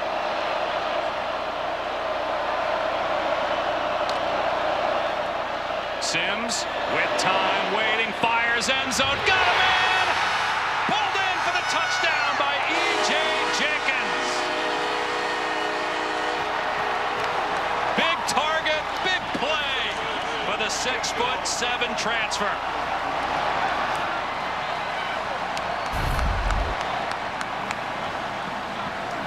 Georgia Tech needed a big play, and that's exactly what they have. 6'7" wide receiver, put it up high away from the defender, where only the wide receiver can make a play. Perfect placement on that football from Jeff Sims, and good strong hands to bring in that touchdown catch.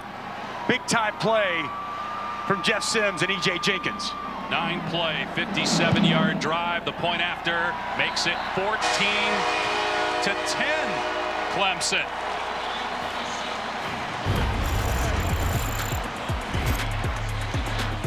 Jeff Sims talked about the talent. You see it on display. Beautiful ball placement here to big E.J. Jenkins.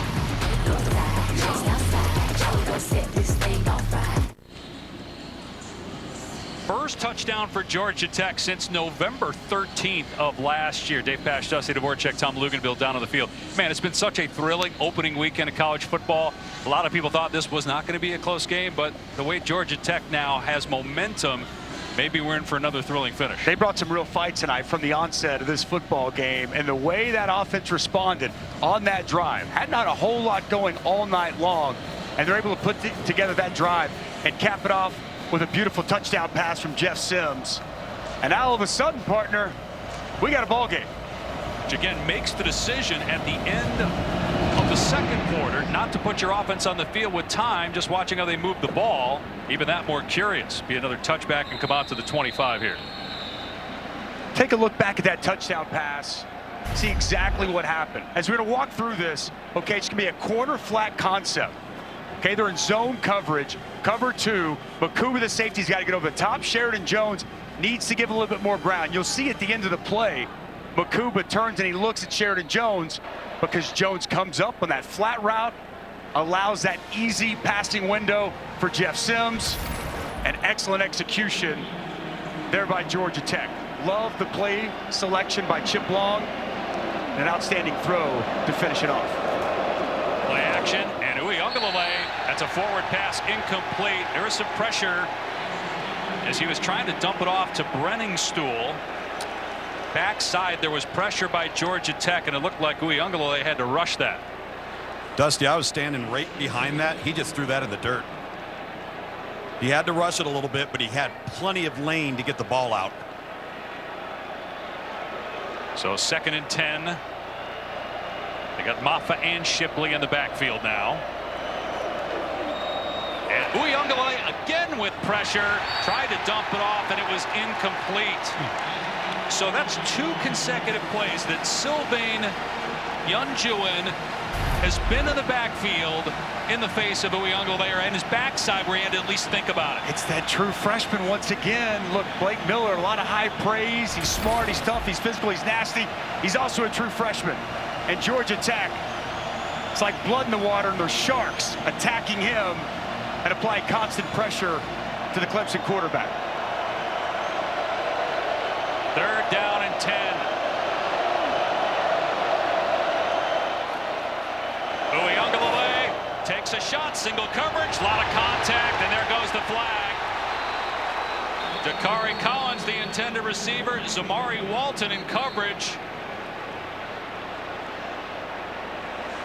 Jeff Collins, I think, is saying there was some movement by Clemson pre-snap, but there was pass no interference. Defense number 14. Automatic first down. One of the offensive linemen may have come out of his stance early, but the officials didn't catch it. Said 14. I think they mean 7, and clearly too much contact here by Zamari Correction, Walton. number 7. Never gets his head around. Contact all the way through the top of the route. It's the right call by the official. Big penalty puts the ball at the Clemson 40-yard line as they convert via penalty on 3rd down and 10. Now they run the ball straight ahead with Maffa. And he's across the 45-yard line. 68 carries a year ago for the 6'1", 230-pound back. He's their change of pace in terms of putting in a guy that's a bruiser. Showing that power there, lowering the shoulder, lowering the boom. A nice run off the right side. Big quality hole, which we haven't seen many of in this Clemson running game tonight. Gain of 7 on 1st down. 6 minutes gone by here in the 3rd. Georgia Tech down 4.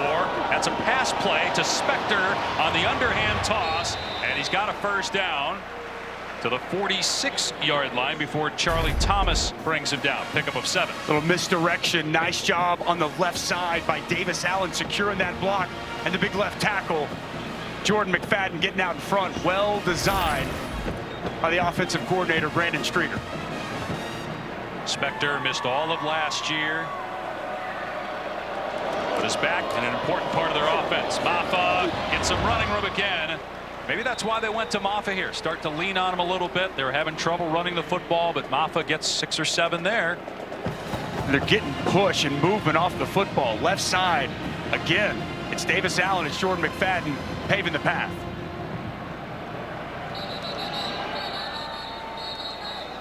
Stoppage here. Another timeout by Georgia Tech. That means they have just 1 left for the entire game.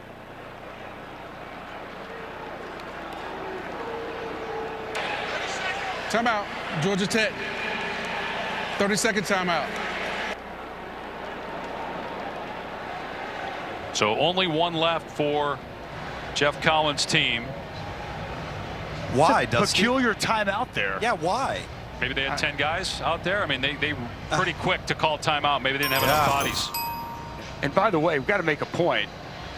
As USC, boy, impressive victory by them yesterday. Caleb Williams and that new host of toys he has look great. Should be an awesome matchup on the farm next week. But Jeff Collins, you know, the way this Tech defense is playing, you know, he's told us, he said, I'm going to have a bigger emphasis this year on the defensive side. I'm going to get back to what I know, and I'm going to work with my defensive coordinator, Andrew Thacker, and we're going to do our absolute best collectively to get this defense righted. And you see him out there very involved in everything going on here on the defensive side. By the way, one of us did pick USC to make the college football playoff. We'll tease it and show you the picks later. Oh, boy. Based on your guys' reaction, I think people probably can figure out who it was that picked them. Maffa gets the 1st down inside the 35. Are you insinuating that I wouldn't pick USC? Yes, exactly. Well, your reaction and then Luke. So yes, I picked USC to make the college football playoff. Mystery solved. The other 3, Georgia, Alabama, Ohio State. We all had Georgia, Alabama, Ohio State. You 2 guys have Clemson in the college football playoff. I'm going to ask you that again, though, later, based on what happens here tonight. Uyunglele going deep and back shoulder. Looked like it could have been caught through the hands of E.J. Williams, yet Walton in coverage there. A lot of contact at the end of that route. Zamari Walton never got his head back, but not enough to draw the flag. Good job stepping up in the pocket by DJ. out there. Another nice play by Walton there. It was. He just never turned around. I was a little surprised he never got that head back. 6'3" on 6'3". Big on big. Walton, the four-year starter at corner for Georgia Tech. 2nd and 10. Uyunglele over the middle. Rennick still on the grab. Inside the 25 and down to the 22-yard line. So another first down. Clemson getting close to the red zone. Charlie Thomas's helmet came off, so one of their best defensive players. He's got to go to the sideline for a play. Good route by Brenningstool. Just a little stick route, turn, sits down inside the coverage, and a good find by DJ. Good ball placement, too, because if he throws that to the outside, it's tipped. Again, that throw before looked like it could have been caught by Williams. Would have been a great catch, but certainly a catchable ball. The previous play is under review for possible targeting. All right, so we'll come back and sort that out. Midway point of the third, Clemson driving, leading by 4.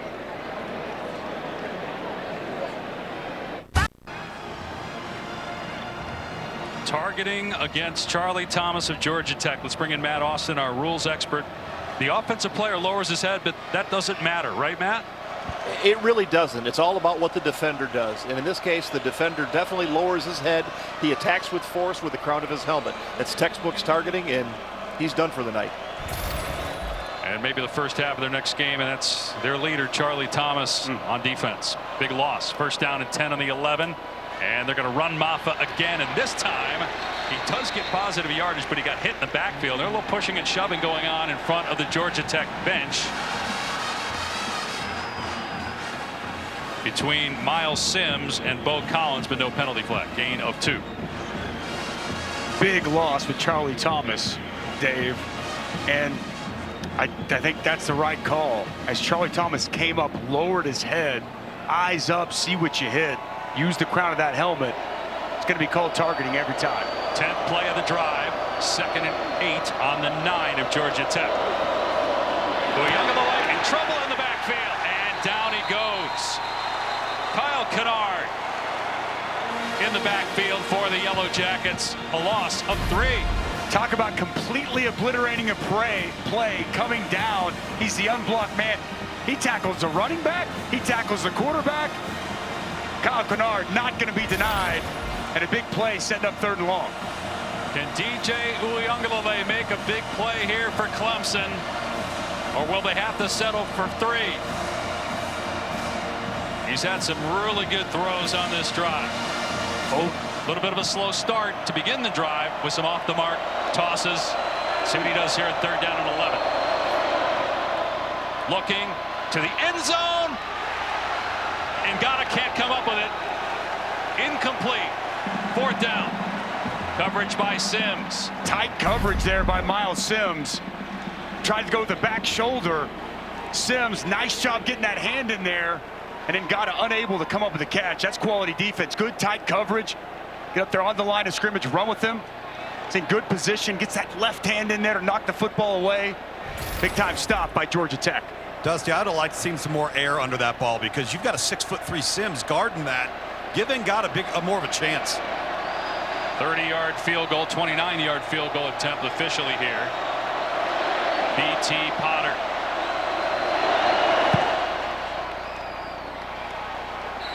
And he extends the lead to 7. But Georgia Tech has to view that as a win. Still a 1-possession game. This season, All-State will celebrate every field goal and extra point made by participating universities by making a donation to the university's General Scholarship Fund. Thank you, All-State. Dave Pasch, Dusty Dvorak, Tom Luganbill on what has been an exhilarating first weekend of the 2022 college football seasons. We've seen some surprises, some new stars emerge. For Clemson, if you're a Clemson fan, you have to feel like, okay, this is more of the same from what we saw last year, but also for Georgia Tech, a little bit different story. The defense looks better.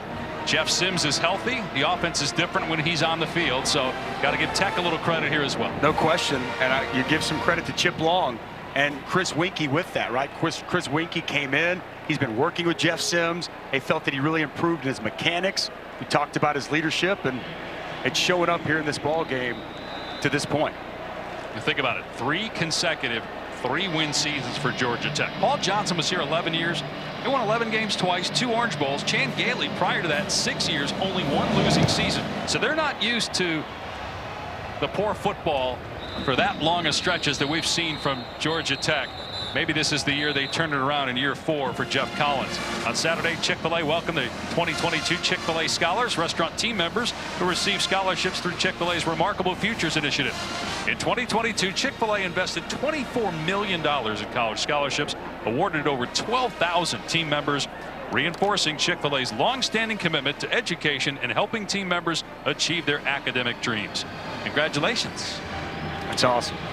Good numbers for Jeff Sims. Again, the interception came on the very first play, and his arm was hit by KJ Henry.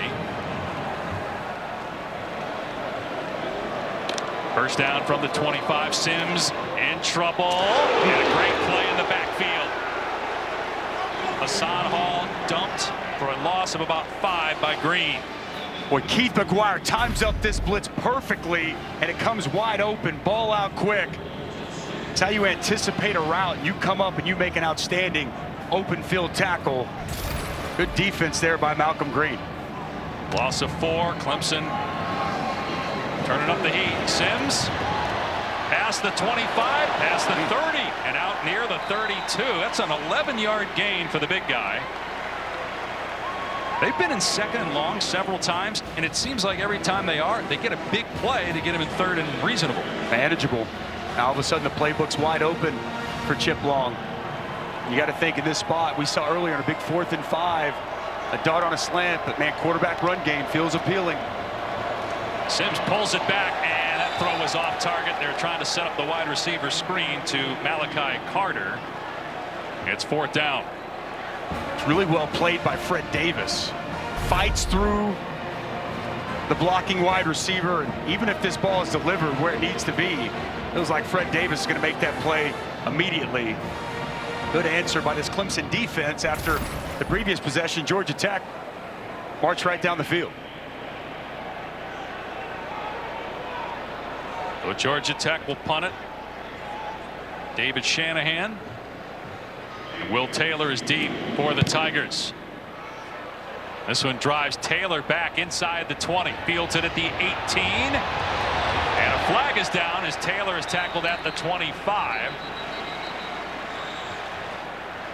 7-yard return after a 50-yard punt. Amari Harvey with the tackle. That flag thrown in the area of either holding or a block in the back by the return team, which would put Clemson inside its 15. There's no foul on the play for a legal blindside block. Okay. First down. It's important in terms of field position, so Clemson will start on the 24. Now a quick word from Cheez-It. I feel the cheesiest, but the chain puts the extra cheese on the cracker. It's here. Look at this. It's the cheesiest chain. This is the cheesiest day of my life. Cheez-It. Feeling the cheesiest. That's what I want for Christmas from you. Cheez-Its or the chain? I want the chain. Better pony up. Give me something nice. It's sweet. Come on, Dusty. You're a D lineman. You want the food. Trying to watch my figure, Tom. Jeez. For people that don't remember, Dusty at one point playing in the NFL was 300 pounds and had blonde hair down to his back. They need to do the side-by-sides. You see the headshot here. You got a game here, Dave. Come on. Can't fool the audience.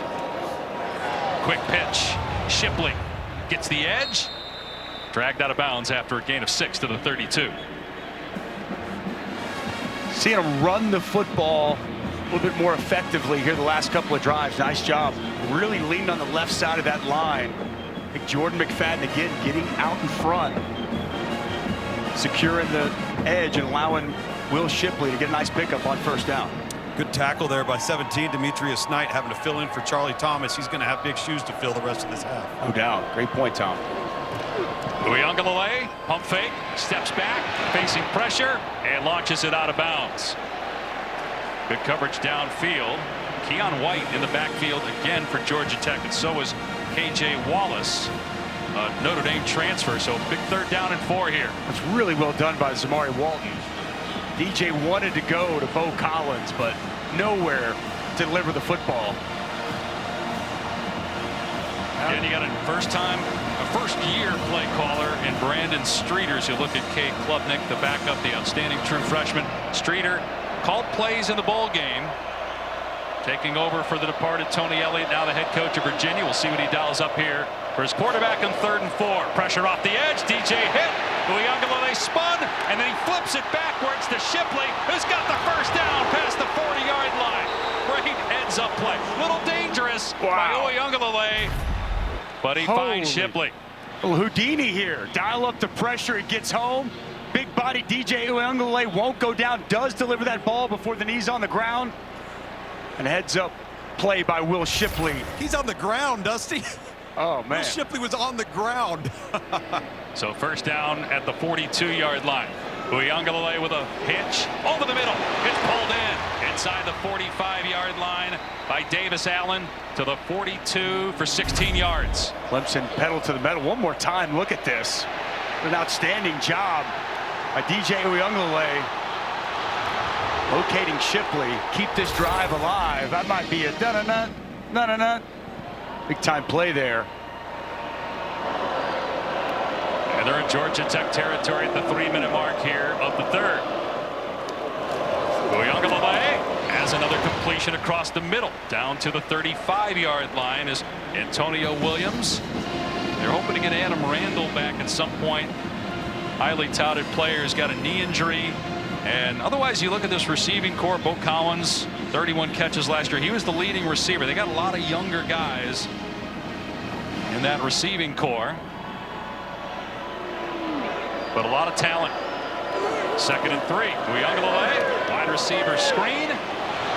Williams, first down to the 20-yard line. Right on cue. The true freshman Antonio Williams for 14 more yards. I see what you're liking, Tom. Watch Brenningstool 9, the tight end, secure that edge. And you see the quickness and the ability to get upfield right now. Kind of reminds you of a former Tiger and Amari Rodgers, doesn't it? I like the comp. Hand off to Pace. Straight ahead inside the 15. Gain of 8 before Knight makes the stop. They're in 2 minutes to go now in the 3rd. Clemson going up tempo.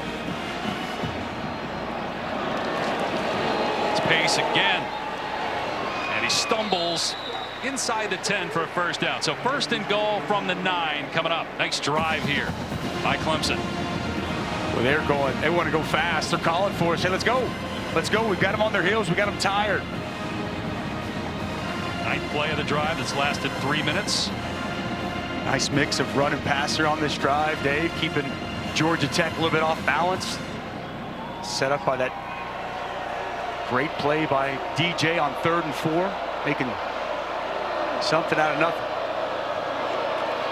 Quarterback run. Uyunglele breaks a tackle at the 5 into the end zone for the touchdown.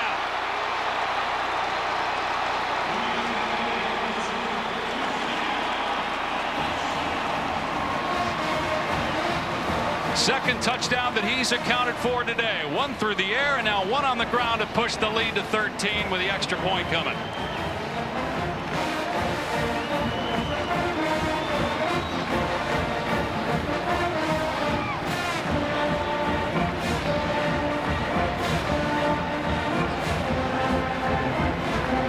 Well, they talked, coaching staff did with us at length, and DJ talked about it with us as well, about how that dropped weight has really helped his agility, his athletic ability as well.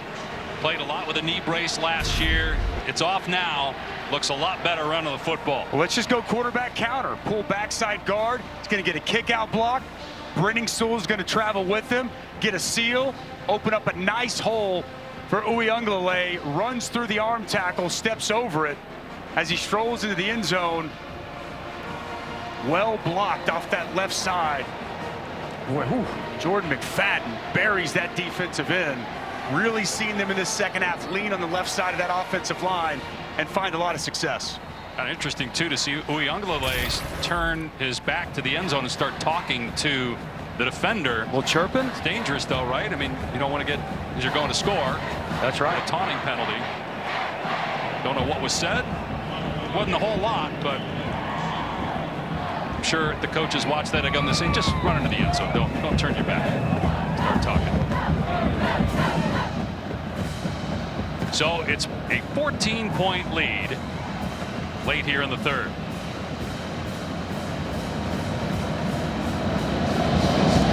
Potter kicking it to Hassan Hall. Let it go for a touchback. Saturday on ACC Network and the ESPN app, it's number 16 Miami taking on Southern Miss. You also got Clemson playing Furman. If you play on Monday in the ACC, your next game on Saturday is against an FCS opponent. Georgia Tech also playing one in Western Carolina. Boston College, Virginia Tech, ACC primetime football. ACC looks a lot more interesting after this weekend, with Florida State winning last night in particular. Huge win for Florida State. Miami, I know it's Bethune-Cookman, but the Mario Cristobal era is up and running. And Syracuse. There's some nail biters, though. I mean, NC State, East Carolina down to the wire. North Carolina, that game they had there at Boone against App State.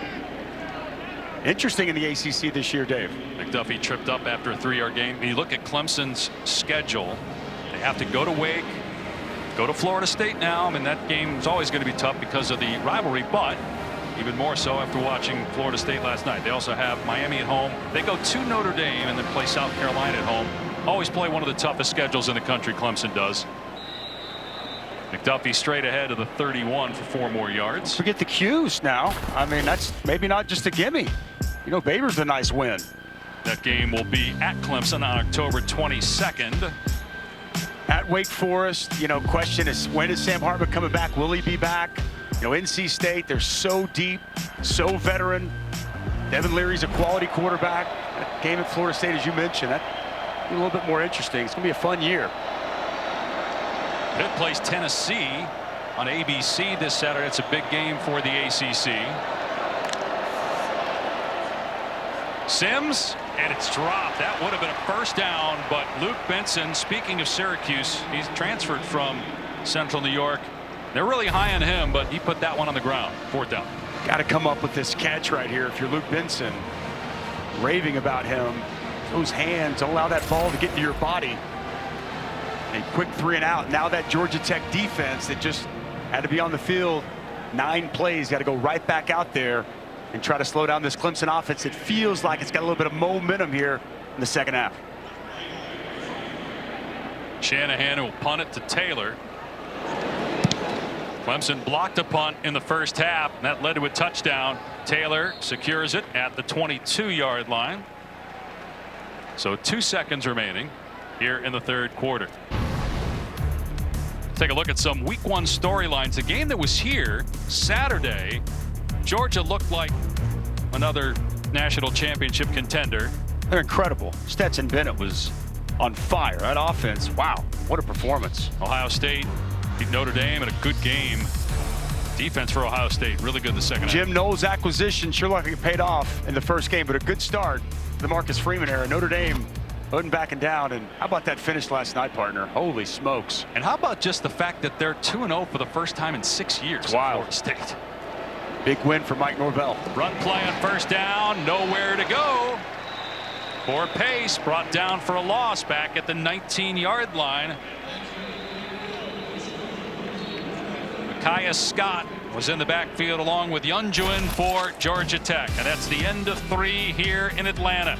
DJ Uiagalelei, maybe the play of the game that keeps a drive going. They end up getting into the end zone eventually.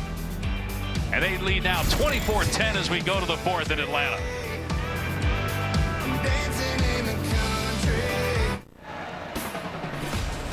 Welcome back to Atlanta for the 4th quarter. Chick-fil-A kickoff between 4th-ranked Clemson and Georgia Tech. 24-10, the Tigers lead it. DJ Uiagalelei with a touchdown pass and a touchdown run in that 3rd quarter to extend the lead to 14. Meanwhile, the Clemson defense been in the backfield a lot tonight. Georgia Tech had 7 plays, negative plays, 7 tackles for a loss for Clemson, 2 forced fumbles. Uiagalelei dumps it off to Pace, and he's past the 25 and out to the 27. So that's a gain of 8 on 2nd and 13. Youngjuan with a little pressure, but Uiagalelei handled that easily. Look at this. Wow. Under Dabo, 111-0 when leading by 10 points or more through 3 quarters. It's an impressive stat, man. Talk about finishing and closing out games. It's a powerful stat when Clemson takes the lead like that heading into the fourth quarter. Clemson's been good on third down this half. Uyunglele from the pocket, going deep, and it's caught for first down by Davis Allen. That was a great throw to the 45 of Georgia Tech for 28 yards. I love the protection, gives him plenty of time to stand firm and strong. Good platform and base, steps into this throw, and it's a dime. Up top, Davis Allen climbing the ladder and bringing it in. Nice third down conversion for Clemson. DJ's made some big plays in key moments here in the second half at quarterback for Clemson. First down at the 45, zips it over the middle, and it's put on the ground. Dropped by E.J. Williams. Dusty, I think that was the most accurate ball on the corner route to Davis Allen he's thrown all night. I'm with you, man. That was perfect. Well placed. Like his pocket presence. Talking about working on his footwork, it was all on display right there. But it starts with the protection, allows him the opportunity to step into that throw. So after the drop, second down and 10. And a design run here. Uyunglele able to find a little bit of room. Dragged down at the 40-yard line by Keon White. Pickup of 5 or so. Clearly, quarterback run's going to be a bigger piece of this offense this year with the slimmed down version of DJ Uyunglele. You know, Tom, Brandon Streeter told us he likes it. He enjoys running the football. It gets him going throughout the course of a game. We've seen it quite a bit here tonight. No doubt. It just puts so much pressure on the defense to have to account for an extra hat in the box. He's run it 11 times. That's the official number. Third down and 6 here. Uyunglele got single coverage downfield. Collins over the shoulder, can't come up with it, and no flag. There was some contact with Sims jostling downfield. We'll see if Clemson decides to go for it here on fourth down and 6 from the 41. It's another really well-placed football, Dave. Wow. I thought it's one that Bo Collins could have come down with. A lot of hand fighting there. Should have caught it, right? For Miles Sims, absolutely should have caught it. Outstanding throw, outside shoulder. How about this decision to go for it on fourth down and 6? Kind of in no man's land, right there on the 41-yard line. Dabo's trying to put this game away right here on this drive. And now a timeout by Clemson. First one taken by the Tigers. We've seen 2 drops on this drive. Timeout, Clemson. They're first.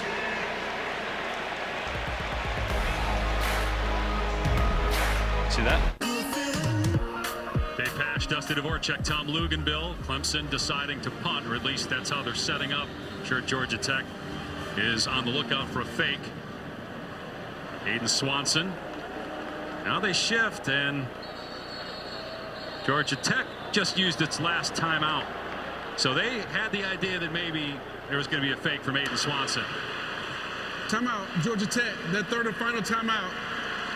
30 seconds. I wonder, did Clemson say, you know what, let's do this and just shift and see if they burn their last timeout? Absolutely. Potentially so. Let's see how they're going to react, right? Look at how the way Dabo's laughing. That might be exactly what happened, but we're left to speculate. Let's go to the studio. All right, guys, during this timeout speculation, I can tell you for certain over on ESPN2, we've got some U.S. Open tennis.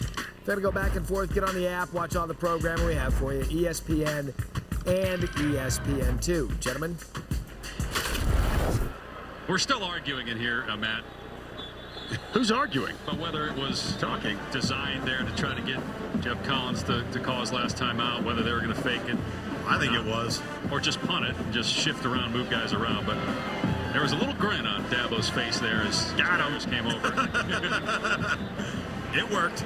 And just give other people, as they watch the film, something else to work on. So now Georgia Tech down 2 scores and no timeouts remaining.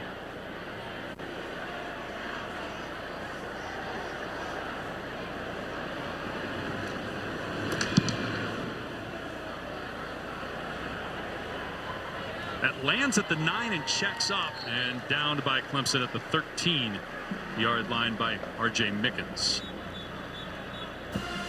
Well, September is Childhood Cancer Awareness Month. In 2019, the Peach Bowl created a legacy fund, which funds clinical trials to fight childhood cancer.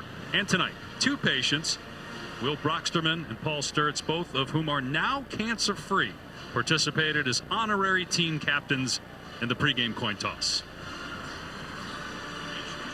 Very cool scene right there, Dave.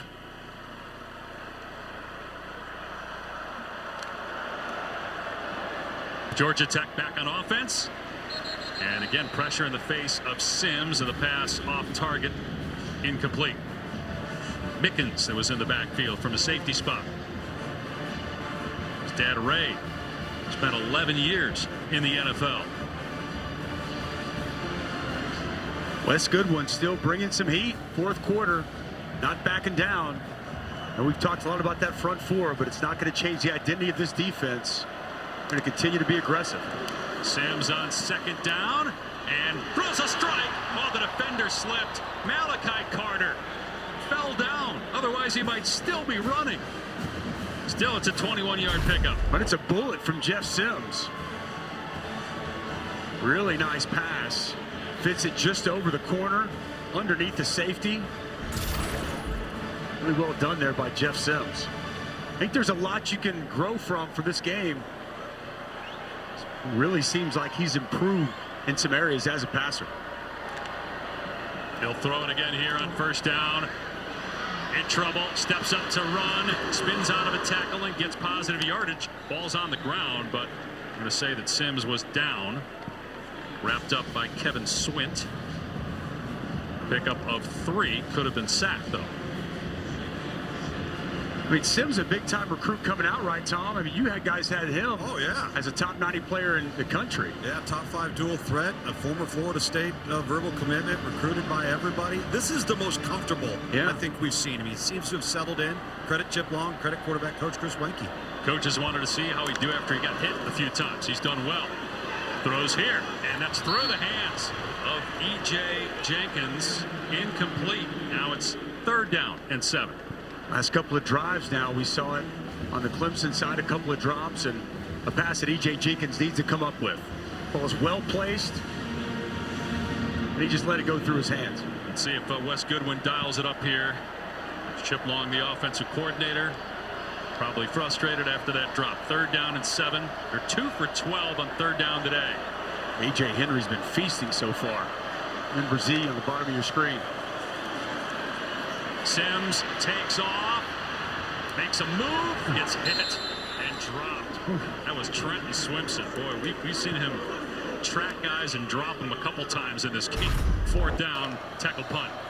That's a great angle on Jeff Sims, who's a tough guy to get out in the open space. Like a heat-seeking missile. Boom. Big hit.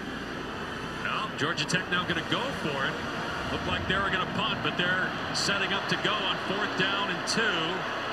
Maybe trying to just draw Clemson offside. The problem is they don't have a timeout, so it'd just be a delay of game penalty if they don't snap it. But they do snap it, and down goes Hassan Hall. He got tripped up, looked like by Jeff Sims, the quarterback. They collided, and Georgia Tech turns it over on downs at the 40-yard line.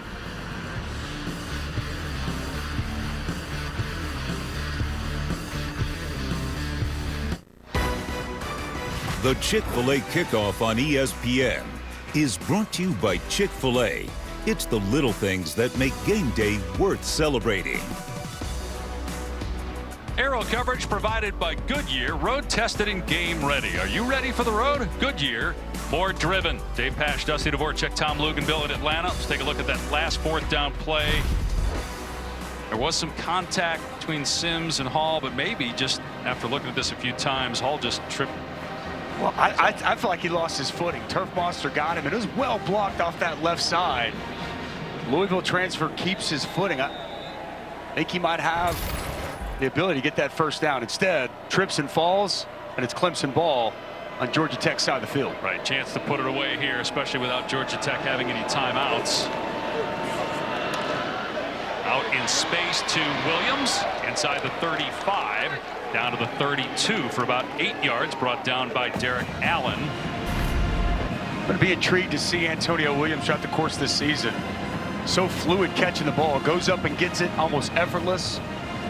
And he gets right up the field immediately after the catch, Tom. Yeah, he's just different, isn't he? We've seen, Bo and Dakari Collins and E.J. Williams. They're all big, tall, long guys. But this guy's a jackrabbit in cleats. 2nd down and 2. Off the left side, Maffa. Our powers his way inside the 30. There is a penalty marker down at the 32. Where do you find cleats for jackrabbits, Tom? I don't know, but they're so quick and hoppity that they got to wear them or they'll lose their footing.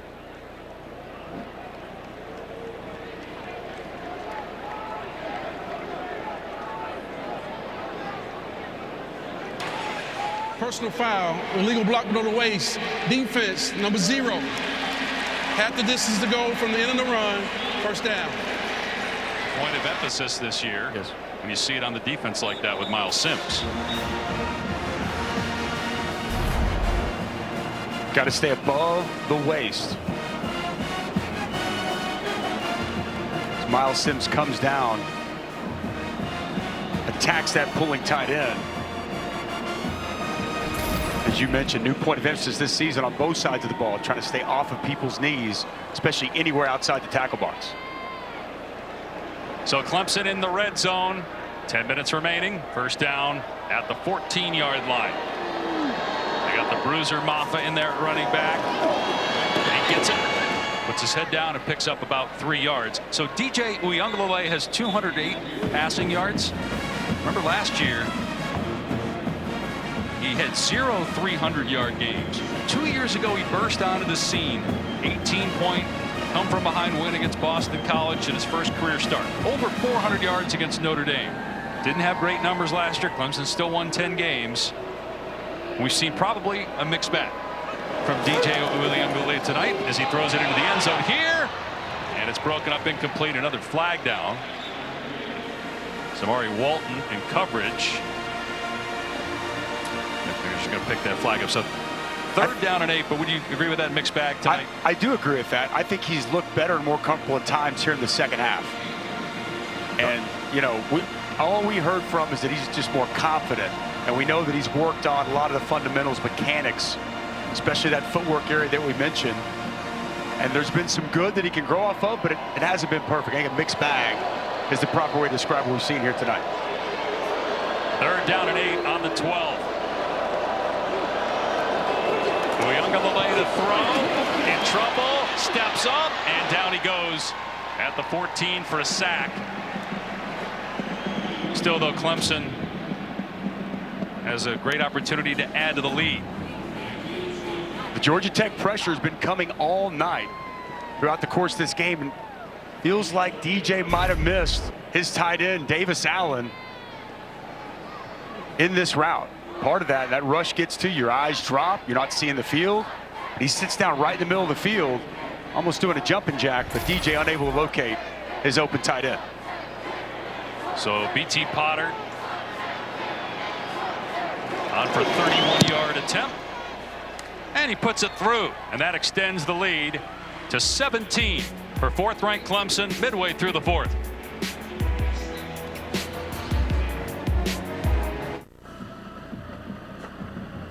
(27-10) Clemson leading Georgia Tech. Here in Atlanta, fourth-ranked Tigers trying to get back to the college football playoffs. 6 straight appearances until last year. And the question coming into tonight and the season was, is DJ Uiagalelei the guy to get them back to the college football mountaintop, which would put his name in the pantheon of Clemson quarterback greats, along with Deshaun Watson and Trevor Lawrence? We've seen glimpses of brilliance, but we've also seen mistakes from Uiagalelei in this game. But the defense has been so good that they have a 17-point lead despite scoring just 27. Take a look at tonight's unbeatable performance brought to you by Xfinity. That's KJ Henry from the onset, first play of the game. And you don't block tight ends with, or you don't block defensive ends with tight ends, or things like that happen. Big pressure on Sims, and it was an interception to start the season for this Tiger defense. And penetration's been the name of the game. Quick off the football and changing the line of scrimmage. He's been sensational. I love working the hands. Arm over, let's lead with a rip, get that ball out. Excellent game here tonight for KJ Henry. Clemson has held Sims to 159 passing yards on 33 attempts. Dump off to McDuffie out near the 30 for 5 yards. No timeouts left for Georgia Tech, down 17. See the numbers for KJ Henry. Last year at 4.5 sacks. Dusty, you know what I love about KJ is that was a top 5 overall player coming out of high school, and he didn't shine early. He didn't just burst onto the scene, and then he didn't leave. He toughed it out, and he's earned himself one heck of a role. Pass was too hot to handle that time for McDuffie. Third down. It's a great point, Tom. And how often in college football now do we see if you're a really highly touted guy and it's not working out, right? You know, you look for somewhere else to go, and especially you can fall down the depth chart with all the talent they've amassed here at Clemson. Credit to him and his work ethic, and man, really paying off here in this opener of his final season. We've called so many of those defensive linemen's names tonight. One guy we haven't called, I practiced all summer for it, dude, Rook Arororo. And there's Brazil and Jeremiah Trotter teaming up to take down Sims on 3rd and 5, so it's 4th down and close to 10 now. Yeah, Rook Aroro's another one we haven't seen a lot of. We've seen a lot of this man, Brian Brazil. Just great to see him back and healthy. Watch his hands here over the guard. Quick arm over, and he's past him before you can even blink. Excellent hands. Inside hand chops down the punch, the quick arm over, and it's a party at the quarterback as Jeremiah Trotter and another block. That's the second punt block, and it's scooped up at the 20-yard line, down to the 15. Billy Wiles blocked it. Bentley scooped it up.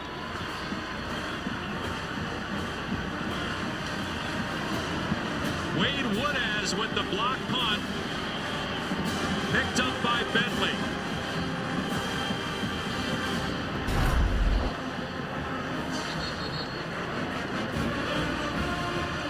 Second block punt for Clemson tonight. Woodaz could have taken it off his foot. Just like you draw it up in practice, Dave.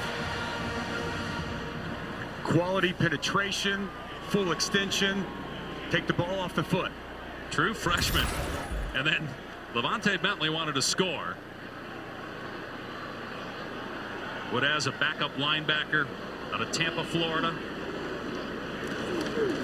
So Clemson takes over inside the 20-yard line. It was the first block punt that totally changed momentum. The game was scoreless. Clemson needed something good to happen, and it came from special teams. The first block was by Carson Donnelly, recovered by Brandon Spector, and took it inside the 5, and then Clemson scored on 4th down. Woodaz gets the last one to see if the Tigers can pay it off and put this game away.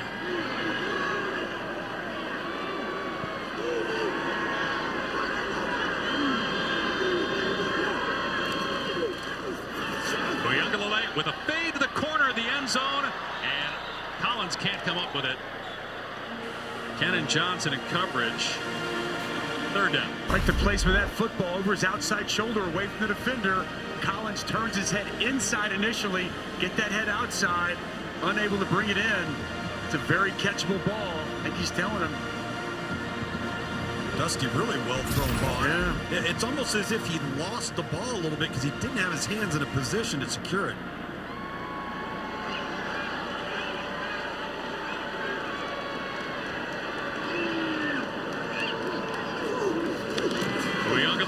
Steps up to run. He's got already one rushing touchdown. Didn't score here, but he did get a 1st down inside the 5-yard line. Jalen King with the stop. 1st and goal for Clemson. Nice piece of running here by DJ. A slight hesitation works out perfect. That's a design quarterback draw, well executed. Shipley, and he's in for the Clemson touchdown, and that will put this one away. Second rushing touchdown today for Shipley. And the second time they paid off the block punt with a Shipley rushing touchdown. Nice job off the left side. Will Putnam, Marcus Tate, good push, and a big hole to stroll into the end zone. It's interesting, Dave. We focus so much on offense and defense, and so many times it's special teams. That's the difference, or the catalyst to really get somebody going.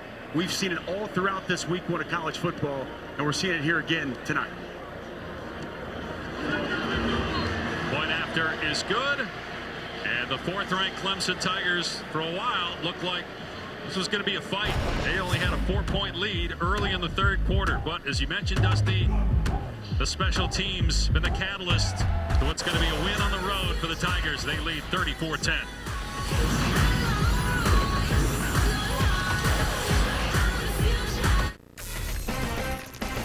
How are you? I'm Scott Van Pelt. Hope it's been a great Labor Day. Coming up on SportsCenter, post-game reaction. We'll visit with Dabo Swinney. Also a stunner in the U.S. Open, and Aaron Judge inches a little bit closer to that AL home run record. Dave, back to you in Atlanta. And as you said, Scotty, you're talking to Dabo. The last time Clemson blocked 2 punts in a game, it was pre-Dabo as the head coach. He was an assistant. It was 2007 against South Carolina. Touchback, Georgia Tech will start on the 25 with Clemson up 34-10. All right, let's take a look at our college football playoff predictions. Dusty and Luke's got together and said, all right, let's come up with the exact same 4 teams. and I don't know, after watching yesterday, I might have Georgia higher. I don't think I'd have them at number 3, but well, let's focus on the team you have at number 4. All right, you watched it tonight here in person. Do you still have Clemson 4? I'll still keep them there. I won't change it. At this point, this defense is still stifling. I love what I saw from the special teams as well. And there's been some signs of good things from DJ, but he's going to have to improve. There's no question. But I still think this is a team equipped that can make their way through the ACC, win an ACC championship, and get back to the playoff. Dante Smith gained of a couple. Luke, do you agree? Yeah, I do agree. Listen, it's week 1. We're going to go from week 1 and week 2. We're going to see greater improvements. I do think DJ's gained some confidence tonight. But when you are what this team is on defense, you always have a chance. 10 wins a year ago with that great defense, although DJ Uiagalelei struggled through more interceptions than touchdowns last year. New coordinators, there's Wes Goodwin, the D coordinator, and Brandon Streeter, the offensive coordinator. Did what Uiagalelei do in this game, is that enough? No, it's got to continue to improve. First game, but he's going to have to continue to improve. Is it enough for him to keep his job? Absolutely. I mean, Dabo told us DJ is our quarterback. No, and that wasn't my question. Is it enough to be a championship team? If you get each week what you got tonight from Uiagalelei, which was a passing touchdown, a rushing touchdown, there was a lost fumble in there. Yep, he did have some drops. His numbers would have been higher than 208 tonight, and that completion percentage would have been above 60. There were 3 drops, 2 that would have gone for probably another total of 50 yards. One that could have been a touchdown over here by Collins. One in each end zone, right? So got to take everything into account. One thing this staff felt from a confidence perspective that helped him was that the piece around him would be better. Yeah. And, you know, they're going to have to not drop the football. We've seen some drops here tonight. But guys, I'll ask you this, though. Do you think that Clemson's as improved in the offensive line as Dabo was thinking they are? I don't know if I'm quite there yet. No, Georgia Tech got all over. They did. Got all over them up front for a large part of this game. So, no, that's another area it's going to have to continue to grow and improve. Well, Clemson fans have been waiting to see Cade Klubnik, and we might right now, because, again, DJ's got his helmet off. Klubnik's got his on. Thought we'd see him at some point, and looks like he's going to come in with the game in hand. Antonio Williams is deep here with a punt by David Shanahan, who's been blocked twice.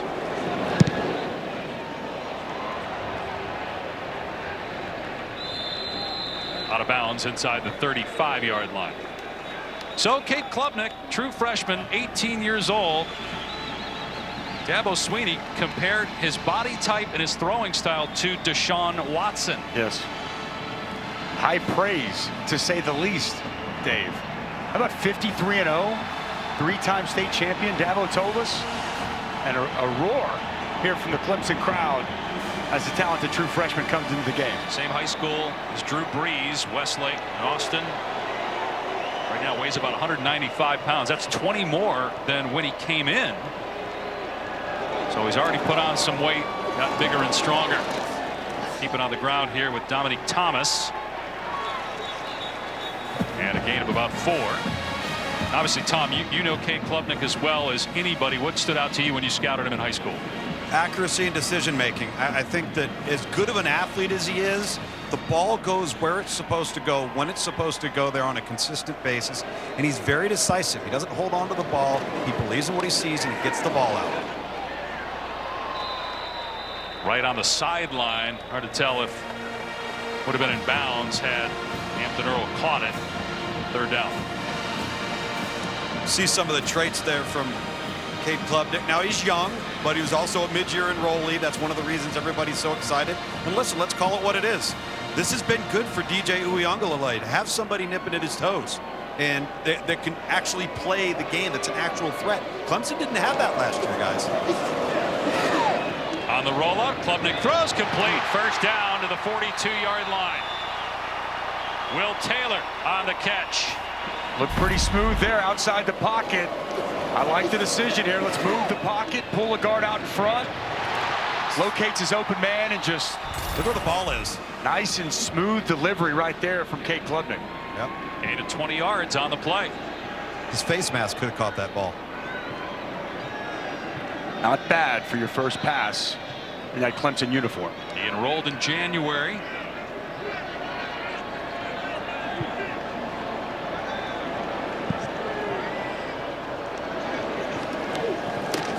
Throw it again here on a wide receiver screen. Drew Sweeney, coach's son, down to the 33-yard line. Dabo's son Will was here from 2017 to 2021, so Clay Sweeney comes in as a freshman. Drew's normally the holder, getting an opportunity to get some time here and gets a reception. On the run here, Klubnik, and he throws it away. Good decision there by the true freshman. Nothing's there. Don't force anything. I was a little surprised we didn't see him try to sprint to get that 1st down on the sidelines. Thought that was an interesting part of the way Dabo described him. A faster Deshaun Watson. Clearly got some great speed, mobility.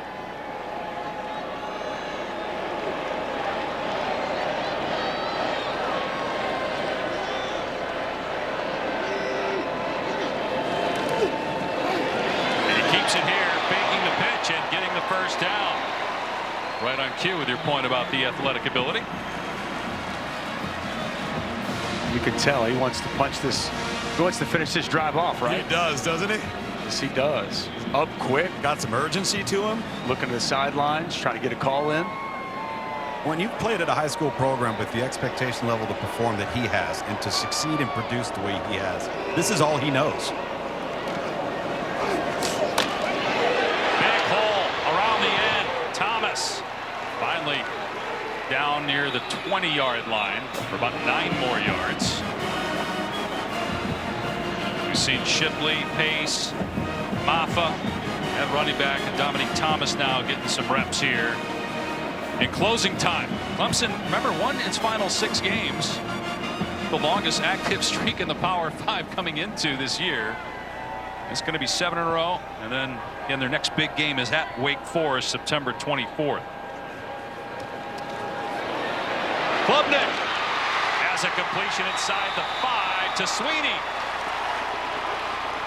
Little screen and go here. Fake to screen outside. The dart right up the seam to Sweeney. Fitting a tight window. Woo. Accuracy. He's looked pretty smooth. Yes, he has. First down and goal on the 4. And Thomas knocked down. Maybe a gain of 1.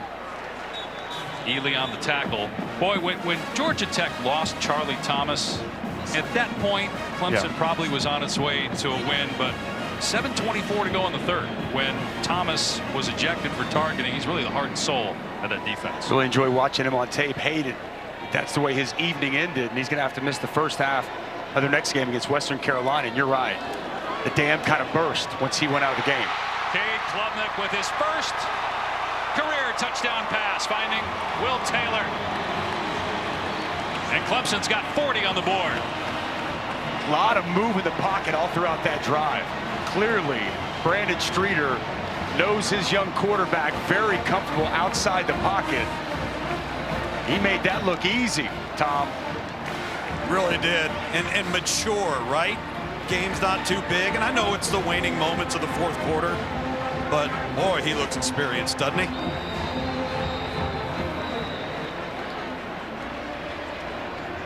Just going to increase the appetite for Clemson fans to see more of it. Timeout, Clemson, their 3rd and final timeout. 30 seconds. You would think with the next couple of games probably get to see a little bit more of Klubnik. 4 of 6, 49 yards and a touchdown on that drive.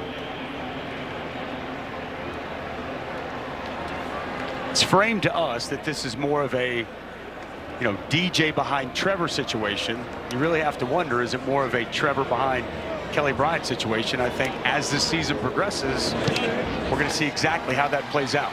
The first scenario means it's DJ's job. If it's the second scenario, it means there's competition. But as you said, we've been told right now there isn't competition. It's DJ's job.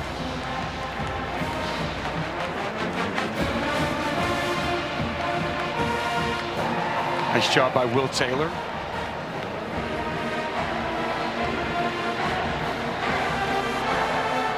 Easy pitch and catch. Regardless, though, guys, it's a good problem to have, right?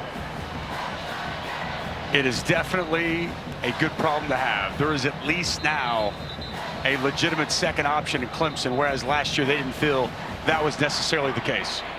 See DJ Uiagalelei, one of the first off the sideline, to congratulate Cade Klubnik. Boy, it was really great talking with DJ this week. Such a delightful young man to talk with, and he admitted his mistakes from last year, but you can just tell in talking with Dabo and the other coaches as well, the love they have. They want him to succeed. They want DJ Uiagalelei to succeed. Not just because they think he's talented, but they love him as a person, what he stands for. And DJ said, after last year, struggled with a lot of things, just said, I've really leaned in my faith, and it's been big for me in terms of getting centered again and not having football mean everything, not living and dying and replaying every mistake, but just trying to enjoy the game again. And these can be pressure cookers, man, right? And then, we're all humans. We've got other things going on. And when you get off to the start like you did last year against that stifling Georgia defense, and your confidence gets rattled and you can't really find your way, he did. He said he's much more centered and in a much better place.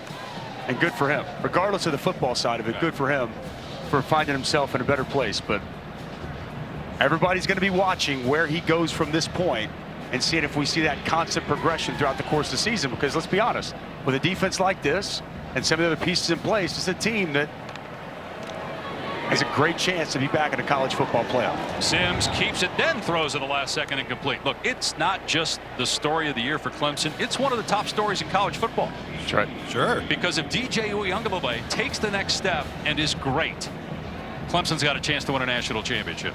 Dusty, don't you feel like to some degree we saw some conservative approach tonight with Brandon Streeter, at least initially in the first quarter and a half? In order for them to really separate from people, I think they're going to have to come up with some way of getting explosive plays on offense. No question. Trust and allow him to push the football down the field. Yeah. There's no doubt. Hassan Hall dragged down to the backfield by Sergio Allen. And look, it's 41-10. And at one point was 14-10. But Georgia Tech was in this game until late in the third. And again, no moral victories when you got 9 wins in 3 years. But at least it feels like there's a little progress here for Jeff Collins. They showed up ready to play. And they came with an attacking mindset, at least from the onset, trying to take a shot on the very first play. Now, that shot came up empty. As a matter of fact, it came up in the hands of Clemson. But especially on the defensive side, they really showed some fight and just got outmanned as the game wore on. Hassan Hall up to the 27. That could very well be the final play. And I'll tell you, Georgia Tech's non-conference schedule, it is not easy. Got Ole Miss in a couple weeks at Bobby Dodd. So that's it. Clemson wins it 41-10 at Georgia Tech. A couple of touchdowns accounted for DJ.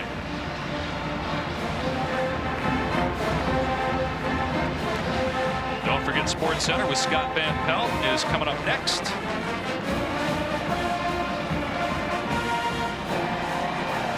And the Tigers run their win streak to 7 in a row with a 31-point win on the road. For Dusty Dvorak, Tom Luganbill, our entire outstanding ESPN crew, I'm Dave Pasch. Saying so long from Mercedes-Benz Stadium in Atlanta. where Clemson kicks off 2022 in victorious fashion with a 41-10 win over Georgia Tech. Scott Van Pelt's going to have Dabo Swinney and all the sports news coming up on SportsCenter. So long for now from Atlanta.